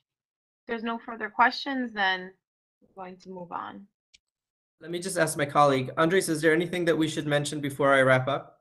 I think you covered everything. I just wanted to add one point that this project is part of a larger scale project that will make sure that our entire system in all of New York City is 100% renewable, that we have a zero carbon footprint. So I think that this is a real paradigm shift in the way Con Edison approaches infrastructure projects, apart from the marketing and the communication that we're doing to our customers, but the impact of this project will be enormous. And we will continue to do this to make sure we meet our 2040 goals. You'll keep hearing that projection of 2040 many times over the next 5, 10, 15 years. And so you can think back about this project and how this is the impetus to get us there, and to make sure that the next generation of CB4 residents, Queens residents, breathe 100% clean air, and make sure that they have a future that is that where we can actually do our best to combat climate change. And I'm excited to be part of this project. A really transformational time. If there's anyone in the media who has questions about this project, please call our media hotline. It's 212-460-4111.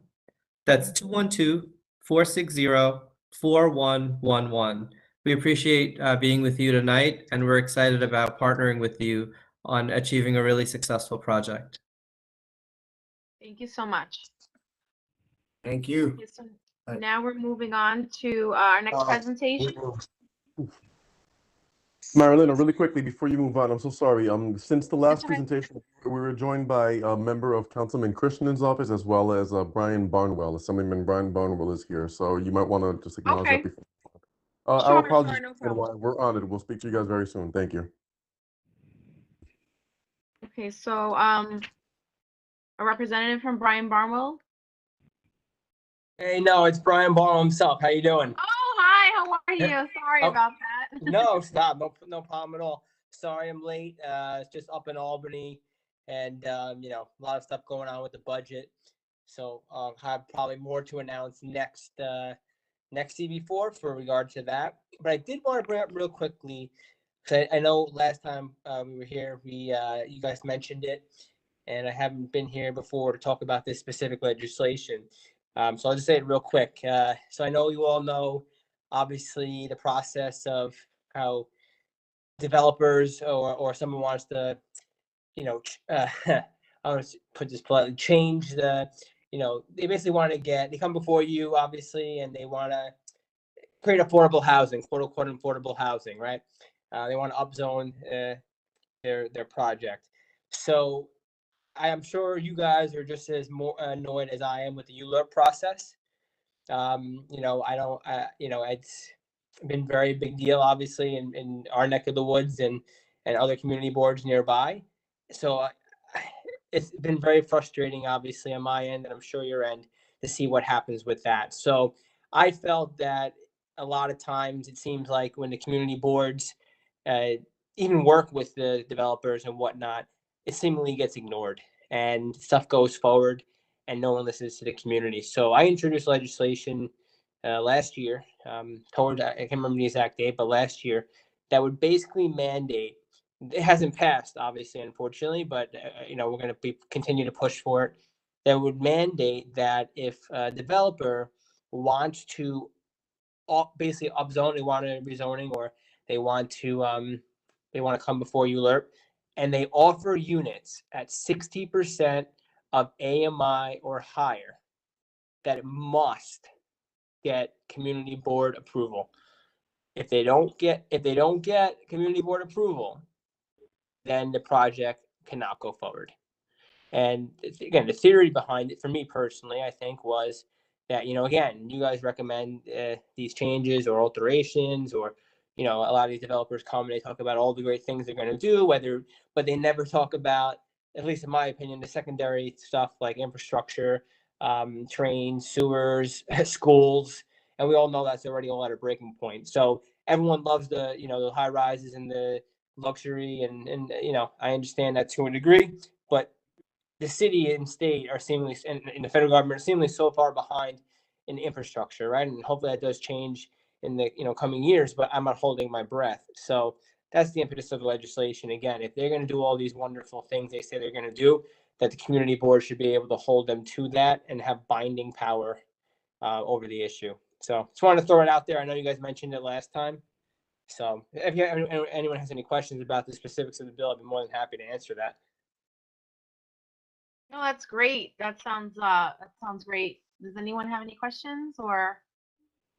I had a question before the Richard, but I raised my hand twice, but nobody maybe take care of me. Is it No, we didn't. I'm sorry, Gurdeep. We didn't see any. We didn't see your hand raised. okay? I just have a comment for our representative, and thank you very much, because it's about time that, legislation is, going to change to, protect the communities. And so thank you very much.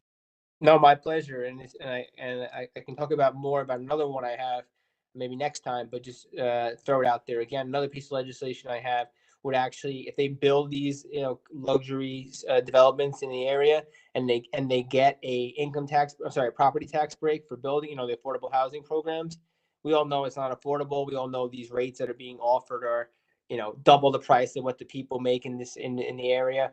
So I have legislation out there, and I can go into detail specifically about why this is the case. But my bill would say it has to be the affordability levels have to be based on what the average income levels of the people who live in the area already is. Because right now, the current formula actually allows developers to offer affordable housing rates that are set by not only the area where you live, but all of New York City and Westchester, Putnam, and Rockland County combined. So, for example, the average income level for, we'll say, Woodside, for example, for a family of three, let's say it's $60,000, which I think is actually lower than that. Well, let's say 60 grand.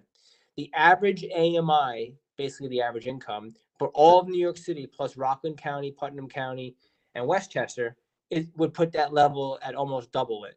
So when they offer affordable units, it's at 100,000 plus. That's the baseline number, and not the 60,000 or 50,000. So I have a bill on that as well. So I'll email the board some of these bills, so maybe you can hand it out, and if anyone has any questions, they can get back to me on it. But I tell you right now, I'm just as probably sick and tired of as the board of I'm trying to protect the community. Yes, Assemblyman Barham, thank you, because that's something we deal with a lot with the ULURP, applications that we get. These are things we talk about all the time, and it is frustrating. So if you could send us everything, that would be great. We can share it with the board. Definitely. I definitely will. Yeah, thank you so much. Thank you for advocating for this as well. My pleasure. My pleasure. And that's really it. Again, I'm sure I'll have more updates for you with the budget next month. And again, anybody you have any complaints about, DOT complaints or garbage complaints or graffiti complaints, please just send me an email or call our office, and we'll take care of it ASAP. Thank you. And if you want to share any information to who to reach out to in your office, you can put it in the chat, and then we can also put it in our recap email as well. Okay, I will. Thank you so much. Thank you, Assemblyman. Thank you. My pleasure. Thanks. And then now we have a representative from Councilmember Shaker Krishnan's office. Hi, everybody. My name is Chanel Martinez. I'm a Community Affairs Coordinator for Councilmember Krishnan, District 25. I actually have been listening attentively since the beginning of the meeting. I think there were just some difficulties earlier having me on. But regardless, I'm very happy to be here with you all this evening. Keep it very short. We had a really wonderful Lunar New Year celebration and appreciate the community's support in helping it be such a successful and vibrant celebration. We've also been hosting tax prep webinars with the Department of Consumer and Worker Protection in English, Spanish. This evening we actually had it in Bengali, and next week we will have it in Mandarin. So we've been really grateful for DCWP's partnership. For any questions, I'll drop our contact information in the chat. But you can reach us at 929-293-0206, or you can email us at krishnan@council.nyc.gov. Like I said, I will drop that in the chat. Thank you all for having me this evening. Thank you so much. And Chanel, if I may jump in really quickly, this is Christian from the board. Just letting you know, like I appreciate what you guys are doing, and that you got a lot of community feedback from you, excuse me, and support from the local community. But unfortunately, the community board wasn't reached out on this one. And I'm not trying to like stop my feet, but In the past, whenever council members do events within our district, we are directly informed, whether it's for co-sponsorship or flyering, or at least help out with at least some kind of community feedback. And we can, of course, help you to share the news. It is within our district, within one of our parks, and we'd love to be a part of it. But at the same time, I also want to reiterate something that I've been speaking to both your staff and your chief of staff about, is that we have yet to meet with the council member. And again, as a community board, I understand he's been having a lot of meetings. He's very busy, but we are still at the bottom of the list and have yet to be able to get a meeting with your office. So if you can just please convey that we are looking to meet with you, especially now more new board members are coming on. We're now in budget session. If there's any one time that the community board should be at your top priority to meet, it should be now. So I would emphasize, and please get the word back to your office. Absolutely, I'll note that. Thank you. Okay, thank you so much. Okay, so moving on to our presentation, Latice Williams, the Borough Manager, FDNY Community Affairs. Hi, good evening, everyone. I'm not going to be giving the presentation. I have Miss Irma Fontaine and Jeremy Brooks who will be conducting the presentation. If you have any questions post this presentation, you can give me a call or send me an email. That way I can continue to coordinate any issues or concerns that arise after the presentation. Thank you. Thank you so much. You're welcome. Who is going to be actually sharing their screen so I can make them the presenter?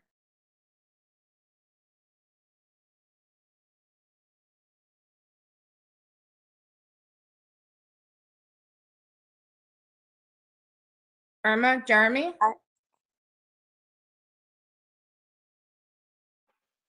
Hello. Hi. I was on mute. I'm sorry. It will be Scott. Scott's on the call in the meeting. And if you can allow him to share the screen. He is our consulting engineer, and he is attended also by Ronette Riley, who is the architect for the project. So if you would permit him to share the screen, he will make the presentation. And Jeremy and I can jump in. Jeremy is the Assistant Commissioner of Facilities Management, and I'm the Chief Architect at the Fire Department. And as I mentioned, Scott and Ronette, they are the consulting architects and engineers.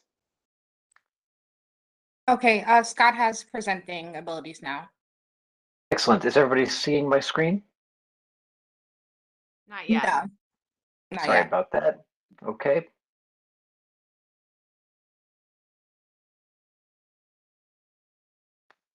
And how about now? Yes, we can see it. All right. Thank you, everybody, very much. And Irma and Renette can butt in at any moment if I run on. Come on, Tabitha. Engine Company 287 in Elmhurst was recently damaged by construction in the adjacent lot. You can see the location here at Grand, right around the corner from Queens Boulevard. And the empty lot just to the right of this was the cause for some severe structural damage to the fire station. So it was determined that instead of rehabilitating a structure that is over 100 years old, which would have come at great expense, that it would be a much more efficient and... Hold on one second. There's a lot of interference. If someone is not talking, please put yourself on mute because there's a lot of interference. Okay, I'm sorry, Scott. No problem. A new building is going to be the best use of city money to keep the station in the location, and it really needs to be here to serve the public, to serve the school in the vicinity, and this is a very high-density neighborhood. Definitely needs a fire station to remain operational, and so as not to rehabilitate a structure that will almost immediately be obsolete again. We recommend building a new structure on the same lot to a very close, similar footprint. So these renderings show roughly what is the building envelope, how it relates to the existing lot. Again, it's the same, roughly the same footprint on the lot, and is going to be just it's a 5-story building. It faces Grand Avenue. and it's going to continue to serve the community with a double station, that is a fire engine and a ladder. This is our It's conceptual facade. I'm sorry, Irma? I was just going to correct it that there's also the battalion is there. So this is it's an important fire station. So we're going to be building in place of the damaged building. That's right. Yes, a very important building, a triple station, really. Looking from Seabury Street gives you really the best view of the front facade of the building. So in the upper left, you see the existing, and in the future, what we intend to create is what you're seeing on the right side of the frame. And coming down, this is a little further down Seabury. I think you'll understand what we're going for here with a very regal, excuse me, not regal, but a officious but warm facade. And if Renette wants to chime in with a better descriptor, by all means, please do so. This is also from Grand Avenue. You can see that the facade does have a little variation, but it continues to really emphasize fire department presence in this building. And yet another look facing Forest Queens Boulevard on Grand Avenue. That is the extent of what the is the visual impact of the station to the neighborhood. And as Irma mentioned, it's a triple company, very important to the safety of the immediate community, to the entire fabric of the FDNY. This is a very important facility for the borough. And this concludes our presentation of the exterior of the building. Would welcome any questions or comments. Scott, the sketch that you guys have for the facade of the building, it just looks like red doors and like some type of screen. I don't know what type of design that is. Is there anything that you can go? It's still in the conceptual phase right now, the facade. It's not 100% worked out. The purpose for us to come before Community Board today is to ask for a letter of support. The building that the fire station that is existing, as Scott mentioned, is damaged, and the design is progressing. Well, it just started. It is under like an emergency declaration. We received approval to work under an emergency declaration so that we can replace the existing building. So coming before you, it's a little bit early in the design phase, but the design phase is an expedited design phase. And what you see is basically conceptual. It's basically the red doors of any fire department, any FDNY fire station or EMS station, the red doors. And there will be screening because this is a south-facing building. So we were considering the energy load on the building with the south-facing fenestration. So it's still in the early phases. Okay, yeah, thank you for clarifying that, because it made it seem like this was the design. I mean, the only thing I just want to add, and then we can open up to questions or comments. Elmhurst does has a very classical looking fireplace. Architecture of the one there now, it's very grand. I don't know if there's any way that you can preserve. I mean, I do know that those properties in front and on the side is very problematic with that construction. I don't know what's going on there. It's been going on for years with that issue, so it's sad to see that this has happened to the firehouse. This is the problem in CB4. We have issues like this with developers, so I'm sorry to hear that happened. But I mean, is there any way to incorporate that facade that's there currently? I understand the structure itself, has to be upgraded, but that very classic look, that's been there for so long as well. It's a fabric of a historic community. Yes, the existing building won't be able to be preserved. Right, I mentioned about the facade, yeah, not the yeah, building. Yes. yeah. So we can't preserve the facade either, but we will certainly, we have had discussions, design meetings, to see if we can design the facade so that there is some continuity between what is there and what will be there. I saw a question come up in the chat box. Is this a landmark? The answer is no. It is not landmarked. It is not on any city, state, or federal register. It is merely an older station that looks like others, but no, it is not a landmark. But it is a landmark in Elmhurst. So, I mean, I do know there are cases where people are able to save facades or incorporate some of the detailing, reincorporate it into, you know, they can salvage sections of the building as well. So that does happen in today's world. So just to note that. Any other questions or comments?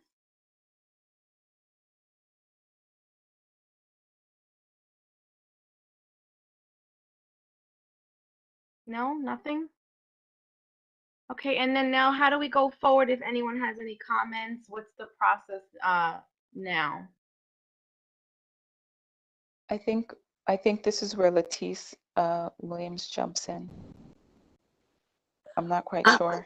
Well, going forward, as Ms. Fontaine stated, you know, if you know, there are no objections to what is being presented, if we could receive a letter of support, that way the design team can go further with their design, with keeping in mind the board's concerns, your concerns, and you know, hopefully coming up with a plan to keep the continuity of the design within the area. Now, we have another comment from Alton. It's a 100-year-old building. It seems as if some of it should be saved. Is there any way Hi, that we this could is keep? this is Jeremy Brooks. I'm the fire department assistant commissioner. So unfortunately, there is no part of the building that can be saved. The building is in such bad condition on what the adjacent property owner did that the only solution is to basically knock the building down and start fresh. I wish that there was a better option, but we have been going back and forth on this for the past almost year when this first occurred. And it's so unfortunate that this has to occur because we agree it is a beautiful building. It sets the tone for the neighborhood and the culture of the neighborhood. But it's so unfortunate that this has to happen. I really wish there was something that we could do, but unfortunately, this is really the only option that we can do.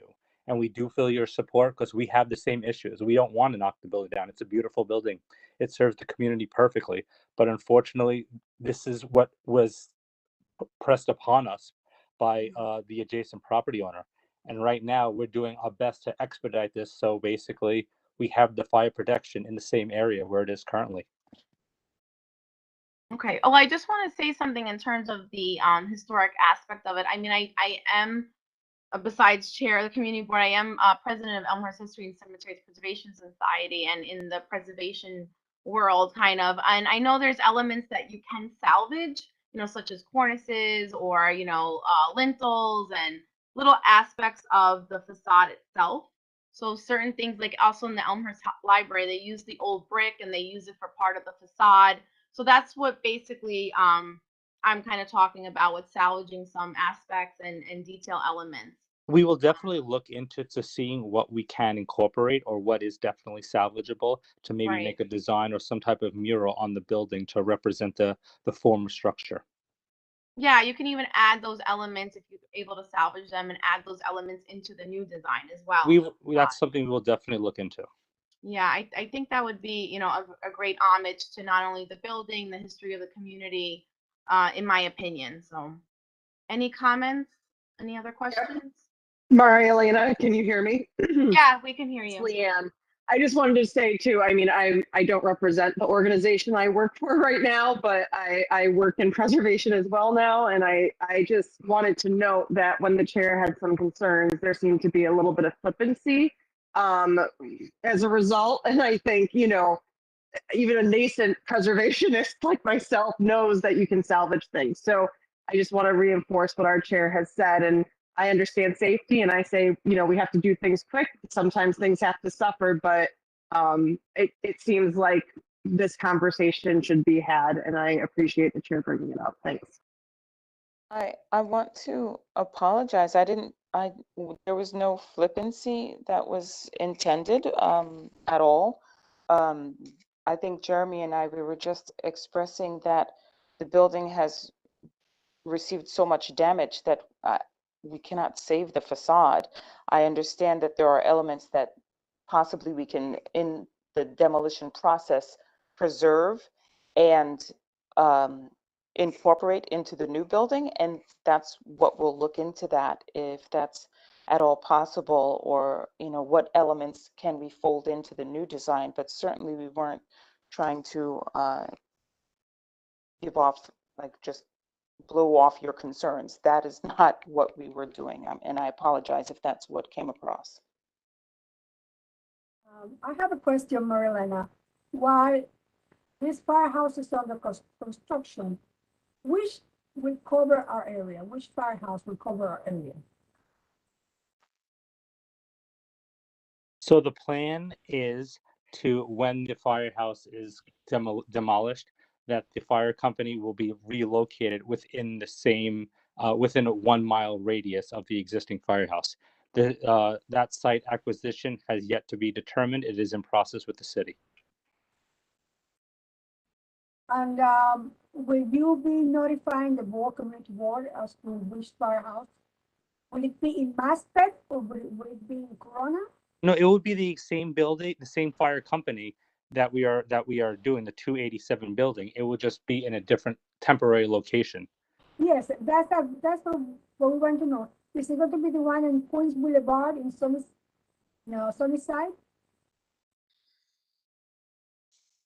Yeah, so Clara's basically saying you're still going to be operating, but are you going to let us know the location on where Oh, you of would course, be definitely, operating? 100%. Yes, definitely, of course, yes. Okay.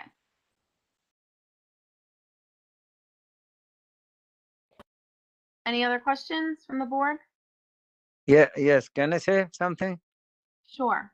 Okay, I have a question. This one is that if the facade is not is in a bad condition, very bad condition, is possible they can the foundation must be good. You can either put some kind of a piling to make another pillar, and you can support this the whole building instead of you demolish the building. And there's a couple of ways. If the foundation is great, and you can also maybe you can put the piling of the couple of areas, and you can put a new lintel, and then you can keep the building safe. It is possible. Unfortunately, the damage is so extensive that it's exactly the foundation that is the problem. Oh, that's the So foundation. yeah, If yeah. the, if, There's a reason. I'm sorry. Go ahead. how deep is the foundation is? It's a full cellar. The cellar extends about 12 feet total below the level of the first floor, and there are footings below that. And you can know the opening of the building? Underpinning the building it could delay deterioration, but it would not stop it, and that's a very expensive endeavor. And we cannot guarantee that that would be effective anyway, because the deterioration so far is already such that the fire truck has to be kept outside the station because the station cannot handle the load of a vehicle like that.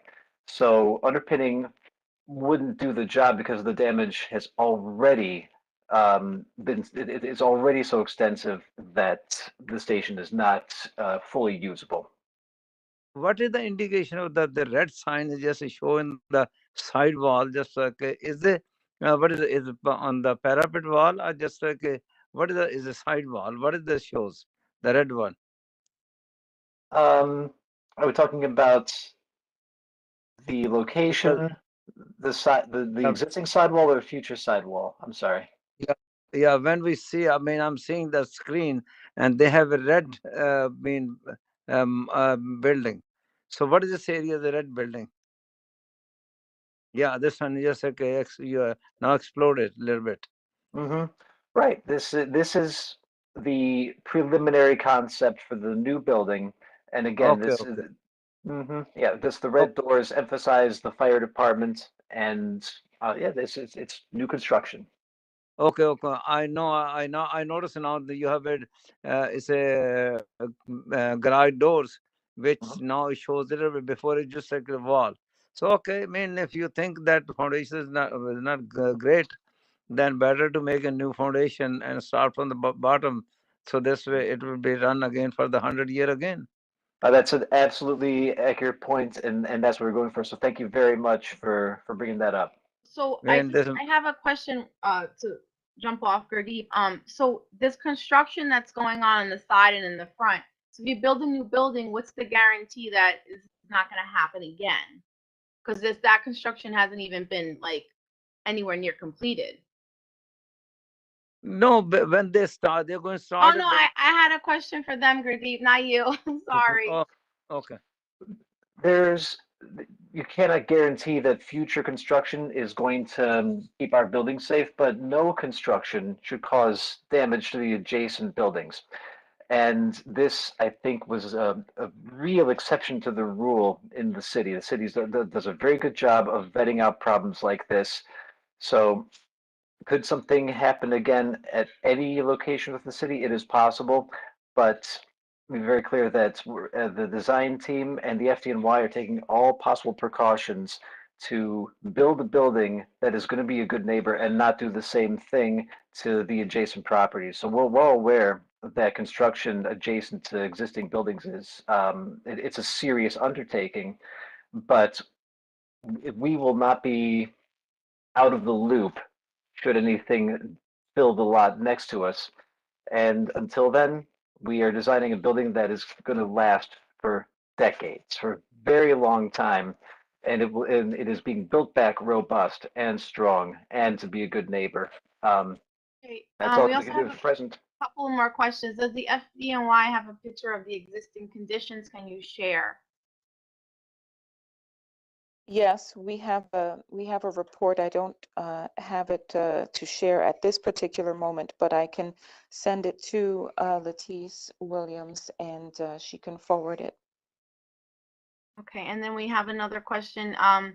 So can you remind us what the plan will be going on in the upper floors? It's expanded to 2 floors to 5 stories, you said. So what's the Well, plan for upper floors?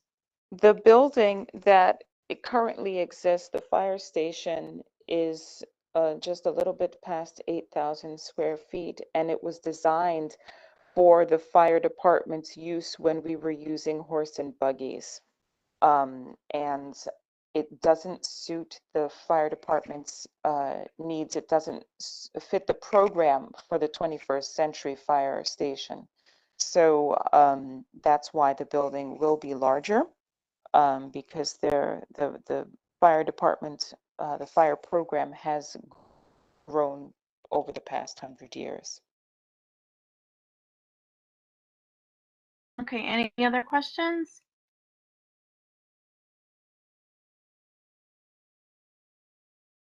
I don't see any. Okay, thank you for your presentation. Well, thank you very much, and thank you everybody for your time and your consideration. Thank you. Okay, so I think what they're looking for is a letter of support from the community board. So I mean, I wish they would have gave us the assessment, of what the, like, pictures and the conditions on what's currently there. And then my concern is they build this building and then, there's those 2 properties that this could happen again. So I don't know what they would be doing with that, but yeah, there's a lot. And then of course the historical preservation part, like, doesn't seem to be on their agenda. So that's also a concern that we're going to be, losing some of our architectural history. Maria Elena, can we just ask them to come back with more information? And just table this, or is it something that they need urgently? Because I also felt like I didn't have enough information, and they themselves, I don't think they even have architecturally, any plans or, but for what they presented. And I really felt like I didn't know what we would be supporting, really, except maybe the building of a new fire station, but Right. that's it, like who Right. wouldn't want that? But we need more information, right? I would Right. think. But only Right. only Marilena, you can do it. You can take his opinions from the structural engineer. Structural engineer, he can give you the whole detail whether the building can be demolished or building can be kept as is, and they can, what is the factor of the next building, the adjacent building will be safe or not. He can, the structural engineer, he can give you all the information. Architect, they can make a design, they can make a new building, but if architect is not going to give you this opinion that about the structures, existing structure safe or not. Right. Okay. May I say something? Mary Elena, may I? Yes, sure. And then Clara. I want to second strongly what Sandra said. The desirable parts of this, it seems to me, are expanding the space in such a way that it provides better service, that it meets the current program. So I would be very easy about height issues. My concern, which is everybody's concern, or a lot of people's concern, is that we're losing something, and maybe we have to lose it. Anything is possible, but I agree with what Sandy said. Let's get a look at this, or maybe this is from Gurdip. Let's get a look at this report. Those of us who were in the neighborhood, let's wander over and take a look. And talk about it. If we do need fire service, we don't want to delay the bringing them back into this location. Right. But let's take a look and just understand what we're doing, and with a view towards either defending. I'm sorry, quickly defending this existing facade if that's at all technically possible, or having them put a little bit of effort and money into something in the new building that's reminiscent of it. Also, there were no windows. There was one window shown on that thing. Let's make sure there's some fenestrations, especially if you're going to have people sleeping there at night. I'm sorry it's taken so long. I'm out. Thank you. Right. No, I agree too. And I wish we knew about this earlier too, because those construction sites have been like that for a long time. And no one has reached out to us about any issues. And, and then like they're coming to us today, which is fine, but we do need to know all this information. And we should know, the community should know. So I think, that's something that, we didn't know, we were kind of left out on. And Clara, you said you had something to say? Yes, I do. It is my impression that the building is already condemned, and the matter of weeks, if not a couple of months, the staff will be moved to another location, probably to the firehouse that is in Queens Boulevard after you know what I mean, the sunny side after the one that is when you go to Manhattan is to the left. They might probably be moved there if there's room for them there. Okay, so I have the impression that the place is already condemned, and it's dangerous for the staff, the firemen to work in there, and might collapse at some point on top of them. So whatever we do, whatever we say, it's good to have the report to read it, to be informed, but the new firehouse will be going there.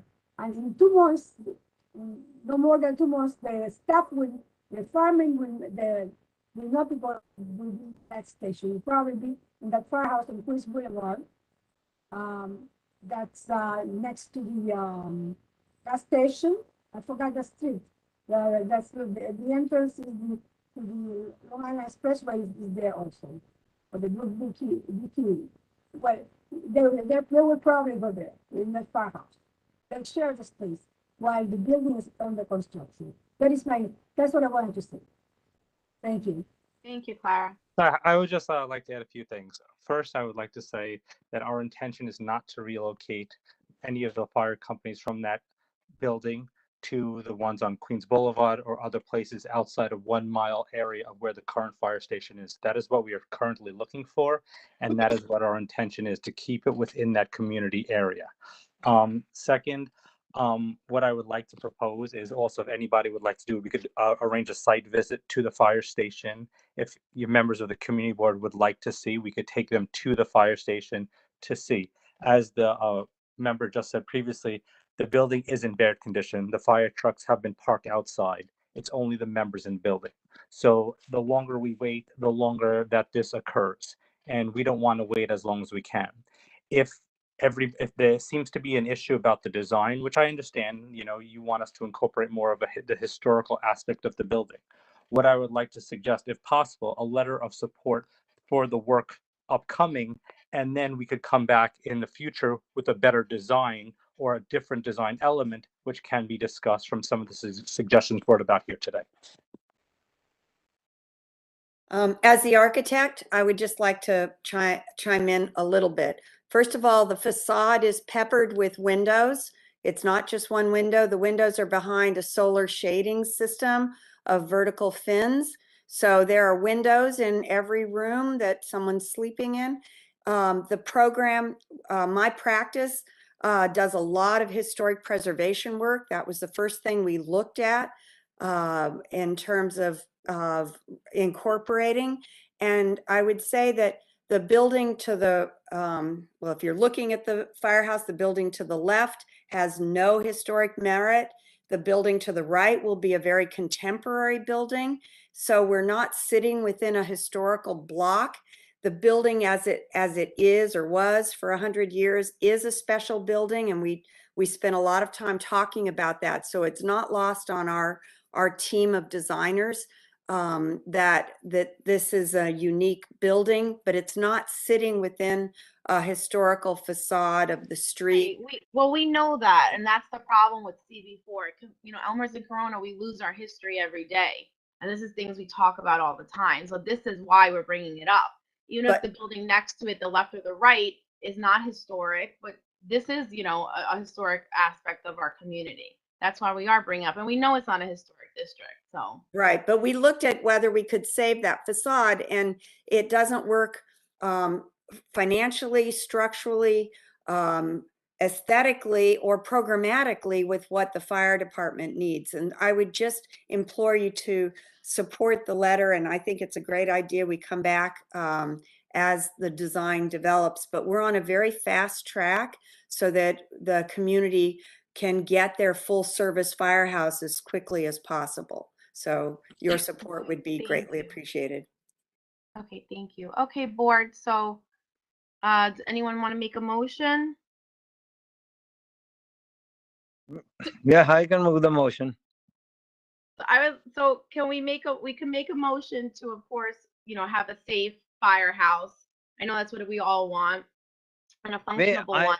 I cannot move the motion as safe, because the reason, if I told you this, and we should get from the structural engineer, he will give you a report this building is safe or not. Otherwise, if we make it yes, okay, building is safe, then it is a board responsibility. Because I was involved in the construction and I know the business. Either they can do the piling, they can do means the best thing, we have to get the information from the structural engineer if the facade is good, is great, they can save it or not. So this way, if we say yes, then it become his responsibility. Christian, do we have a time frame on this? I've actually been meaning to ask a question, that same exact question all this time. Okay. Like officially, yeah, no, I noticed that the presentation was dated today, so this was obviously something that was just, I'm not gonna say I'm gonna say rushed, but it was a last minute thing. So I did speak to Latisse earlier about the whole thing, but short answer is I don't know how much time we have. So if there's one question we should ask, is what is our time frame for this, and what's the realistic time frame, the FDNY, please? We are trying to have the design completed in the fall so that we can proceed with construction. Right now, we last week, 2 weeks ago, we submitted to the Public Design Commission, and as you know, they require support from the community. And so that's why we're asking for support for the project, not necessarily the design just yet, but we did want to introduce you to what's going on at the site. So I guess my follow-up question to that, and again, guys, I know we're running very, very late, but just bear with me on this one. Would there be a chance to, I guess, in a sense, provide a second letter later on with the actual design? Like, for example, I mean, let's just say an example. Our form letter will say the community board is in favor of, we understand the emergency and this has to happen, and we're okay with you guys proceeding. But at what point we'll be able to chime in, I guess, for a second time to address some of the concerns of the board members, specifically about the design, the facade, and so on and so forth. And again, obviously, the main fear is that this just thing goes past us and we don't get the chance to actually discuss this. So can you just give me a little bit more information on that particularly? Oh, sure. Well, yes, I would appreciate the letter for the support of the project in general, but we can certainly circle back and come back before the board in probably May. We would have a better grasp on how we can connect the existing facade elements with the new building and so forth. Okay. Marilyn, if I may, can I just have one more question? I'm so sorry. And again, this is just as a follow-up to that. And again, it's not something that, I mean, look, it's not very often that a firehouse gets renovated. And I guess in this case, we'll say rehabilitated, but it's not something that happens often. Is there normally, and again, this is for the FDNY or any board member or elected official that's been in the right, has this ever gone to the extent of actually requiring a public hearing where the local community can chime in on it? Or is it always the community board that has the final say on something like this? Well, I think this is a unique circumstance because this is an emergency declaration because of the severity of the project. You know, normally that answers your question. That you don't have to go further. That answers my question. Thank you. Thank you. Marilyn, So nothing on my end. Thanks. the next meeting is the April meeting. I mean, maybe, I don't know if ULURP and Transportation would want to get involved because it didn't go to committees. Did you guys want reports, the structural engineer, architect? Is that something you guys want? Alton, we can't hear you. Marilyn, I think your first suggestion is the one that we should probably go for. And that is to, I mean, because realistically, our infrastructure is weak. We have to expand our infrastructure, the firehouses, everything dealing with our infrastructure have to expand. But the question becomes, we have the fire department over here, then we have the police department over here, then we have the water department over there, and everybody creating all kinds of crazy designs. We will have haphazard, our community will have no character. We will be all over the place, and that is the concern. So we recognize that the fire department is in a bind, and I think what you were basically saying is that, yes, we can acknowledge that, yes, we understand this is the project, it requires work, we can approve that, but we are not going to support the design until we get more information. We support the project that it have to expand, that it have to do what needs to be done because we do need that kind of fire department. But we are not going to support the design unless they give us more information, unless they submit us designs. May I briefly, Mary Elena? Sure, Matt. Sure. I think Alton is 100% correct. I would suggest that we do write a letter supporting the speed and the project and bringing it up to date, but that we specifically say in our letter that we are very concerned about the current design. Lift the sentence you said earlier in this meeting about this is the way we lose our history. We're not a historic district. Each historically significant building in our community board that we lose is gone. Put that in the letter and say that we would like them to come back in a letter of support for the project, say we would like them to come back and work with us to look carefully at whether it's possible to preserve a significant portion of the facade. Looks like it's going to be above the first floor where the current doors don't work for them. Preserve the facade to some extent, or if not, what ideas they come up with to reflect back on the existing building. So again, sorry to take up the time. I'm out.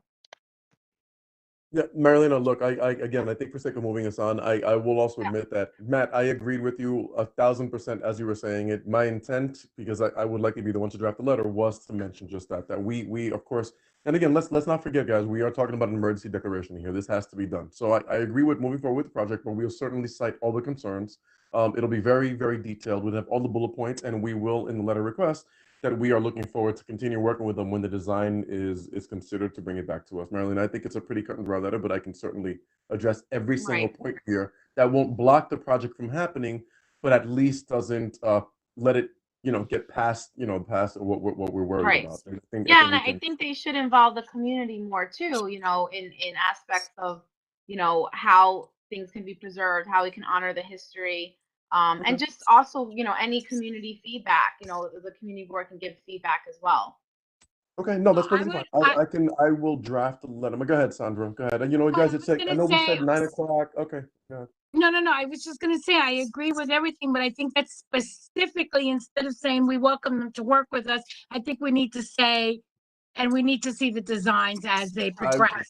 I wouldn't send a single word of that letter unless I run it by you guys. So rest assured, the promise would be that you will see that letter before I send it out, Sandra. Rest assured. Right. I rarely, if ever, send letters out of the office unless it's seen by the board member. So, and again, I'm just really scared of us losing quorum. We still have all the committee meetings, committees, and I just don't want us to lose quorum on account of something that we all agree on and that I can certainly handle from the office with a simple letter. Right, but also at the same time, if we've gotten some information beforehand or would have went to committees, we wouldn't have to go through this. I did attempt to. That's another issue that we're having right now, and I'm not happy about that. You're 100% right. No, I did try, but it just wasn't available. If you notice, the presentation was dated today. I saw it, and it was done. It's not. Go ahead.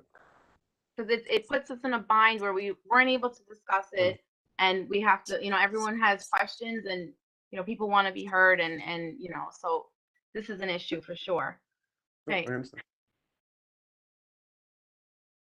Anybody want to make? I know Matt. There's a motion on. Well, there's actually not a motion, but there's suggestions.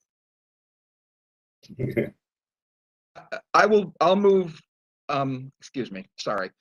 I'll move that we send a letter of support to the Public Design Commission or the Fire Department that clearly sets forth our support for the service and updating the capacity, but equally our very serious concerns about the impact of the loss of the historic building and our desire that effort and money be put into retaining as much of it as possible. That would be my motion. And I second that motion. Oh, okay, Sandy. But okay, anybody the motion's on the floor. Anybody say has any no's or abstentions? But Marlena, can I have a suggestion? Sure, Gurdeep. Okay, I have a question. If this architect said if the foundation is very weak, mean that they cannot build the structure on the top of it. Mean any building has a structure weak, they have to rebuild again. Otherwise, they can again and again problem. But in case the Matthew he said, do you want to write a letter? Write a letter that we need information from the structure engineer. The building is safe. Otherwise, we can go along with the board can go along with the engineer. That's it.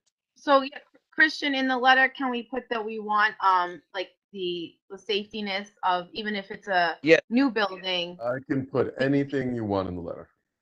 Yeah. Okay. Absolutely. Okay. All right. Okay. Thank you, Gurdeep. That was very helpful. So any no's, abstentions? Okay, doesn't seem like anything. So the motion passes. Okay. Good. Okay, so moving on. Report and vote Transportation Committee. Matt? Yes. Hi, guys. Sorry. Okay. The the Transportation Committee met on February 15th. We had a quorum and we had a very high turnout. I've never seen anything like it. The first item I want to address is the Republica Taxi and Limousine Company. They operate on Corona Avenue as a base station for a taxi service, a car service. The cars are owned by their drivers. We had a good chat with their representative. The police have no record of any problems at the site at all. We discussed with the representative the problem of assaults or crimes against the drivers, and she said that there had not been any in their company, knock wood, which was great. The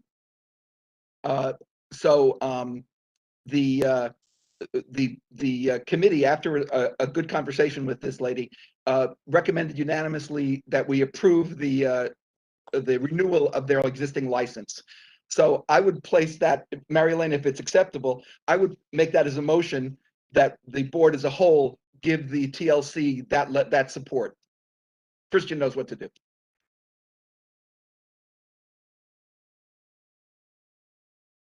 Okay, so there's a motion on the floor. We need somebody to second the motion to approve the TLC base license for Republica, Marilena. I can second it. I do the second motion. Well, who is the first second? I'm sorry. I said Sylvia. I said first. Okay, Sylvia. Thank you. Okay, any no's, any abstentions? No? Okay, so the motion passes. Thank you. Mary Elena, am I supposed to give my committee report now or later? Yeah, you can give it now. Yeah, you might as well. It's great. Okay. There actually is a bunch of news which I'm going to share and try to do it quickly. We had some outstanding issues with DOT that they've been reviewing and looking at and trying to come up with solutions for. And the following are new developments. First, there have been a problem with taxis standing in the bike lane waiting for passengers at 74th Street and Broadway on the south side of the subway station. A new taxi stand has been approved on the opposite corner, the east side of Broadway, which may well resolve the problem, and they're telling us that that should be installed by the spring. Next, we had requested that they look at the speeding problem on National Street and 102nd Street between 44th Avenue and Corona Avenue. We have the following news. A new traffic light has been approved at 44th Avenue and National. We're warned that it will take several months to install, but this is for us a big win. We also have at Baxter Avenue and 41st Avenue near the hospital, the approval of the LPI, the leading pedestrian indicator, the thing where the cars are red light in all directions for a couple of seconds, and the pedestrians have a few seconds of a green walk sign to get into the crosswalk. And that is approved, installed, and operating now. We also have at 97th Street and 40th Avenue, and also at an always stop sign has been approved. And at 43rd Avenue and Hampton Street, where 91st Place comes in, we're given a system where all the car lights are red for enough time for people to cross, and people can cross the streets in every direction. This is a funny situation where the intersection is not a plus sign. It's a bunch of streets coming together at weird angles. Okay. Also, new always stops at 102nd Street and 41st. Sorry, of course. New stop sign at 102nd Street and 41st, at 43rd Avenue and 99th Street, and at 41st Avenue and 98th Street. Not at the meeting, but has come through from DOT since then. The bike lanes on Queens Boulevard, along with a couple of others, a couple of other locations in Queens, but not in Board 4. But the bike lanes on Queens Boulevard and Board 4 are going to be getting additional protection in the form of concrete jersey barriers instead of the the flexible plastic posts that pop up and down. And that will be from 73rd Street to Yellowstone Boulevard in Rego Park or Forest Hills. Next item on our agenda was a discussion of Reeder Street. A local school, the Forte Prep School, came to us with concerns about traffic congestion and danger to the kids in the morning and afternoon when their kids are coming in and going home from the school. This is on Reeder Street, just north of Queens Boulevard. They think it should be a one-way. We, and I mean Christian and the staff, have already referred this to DOT to look at and study what makes the most sense and make a recommendation. We then had a long meeting, which I will zip through, with the MTA items. There is a new bus plan that's coming fairly soon. They're saying by the spring. We will look at it and we will come to you guys, to the board as a whole. Next item, the Interborough Express. It's very preliminary. There was a discussion. There's a lot of stuff out there to look at on the internet, on the web, if you want to take a look at it. And if you have any questions about it, you're welcome to come to me. And I'll be happy to chat offline. But really, what they're thinking about is out there to look at. Next, we had another long conversation about subway safety, including the possibility of gates on the platform, the police department in the system, psychological services, social workers. Since that meeting, in fact, I think within a week of that meeting, a pilot was announced to put platform gates on the 7 train platform at Times Square, the E train platform at Jamaica Sutphin, and at the 3rd Avenue and 14th Street stop on the L train in Manhattan. Big news. There will be a station renovation coming on the Roosevelt Avenue stations at 82nd Street, 103rd Street, and 111th Street. If anyone has been on the N train or W train in Astoria, you saw what they did there. They basically rebuilt the stations, made them vastly more attractive. They also are saying that these platforms that the stations are going to be addressing, while they will not be made ADA accessible by this job, the platforms will be widened so that the crush of crowding at the end of the day will be lessened. Next, ADA, Woodhaven Boulevard station on the Queens Boulevard line at the Queens Mall, will be getting an ADA elevator soon. The RFP for the contract is to go out later this year. The MTA has established a goal of no more than 2 stations from an elevator, so that if you're at 103rd Street without an elevator, you're no more than 2 stations from Junction Boulevard with an elevator. That's their goal in the short term, is nobody has to go more than 2 stations to get to an elevator. And we also had a short discussion with the MTA of bus signage, which we are moving forward with DOT. I'm sorry for the time, but I did want to hit everything that happened. Thank you. Oh my God. Long. Thank you, Matt. Okay, next up, Public Safety Committee. Hi. All right. So let me go through the simpler ones, and then we can circle back to the 2 applications that Councilmember Moya brought up.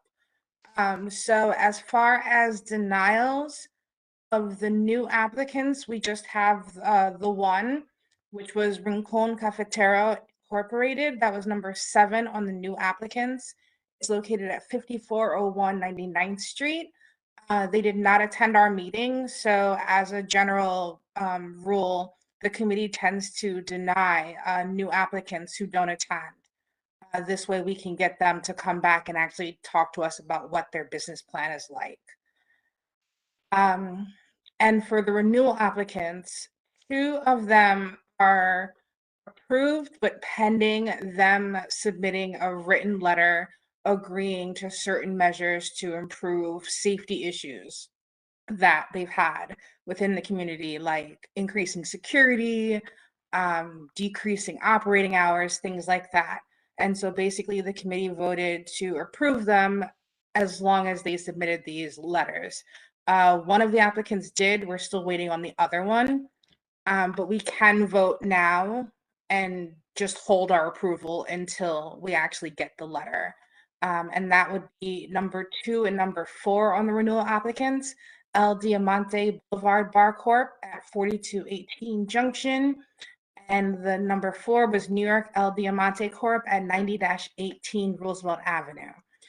And the rest of the applicants are all approvals with the exception of numbers 2 and 3, El Marco Bar Corp and California Corp. The committee did not reach a decision on that and decided to table it and let the full board decide. So what I would recommend is voting on the things that I just mentioned and then have a separate discussion regarding El Marco Bar and California Corp. That sounds good, Christina.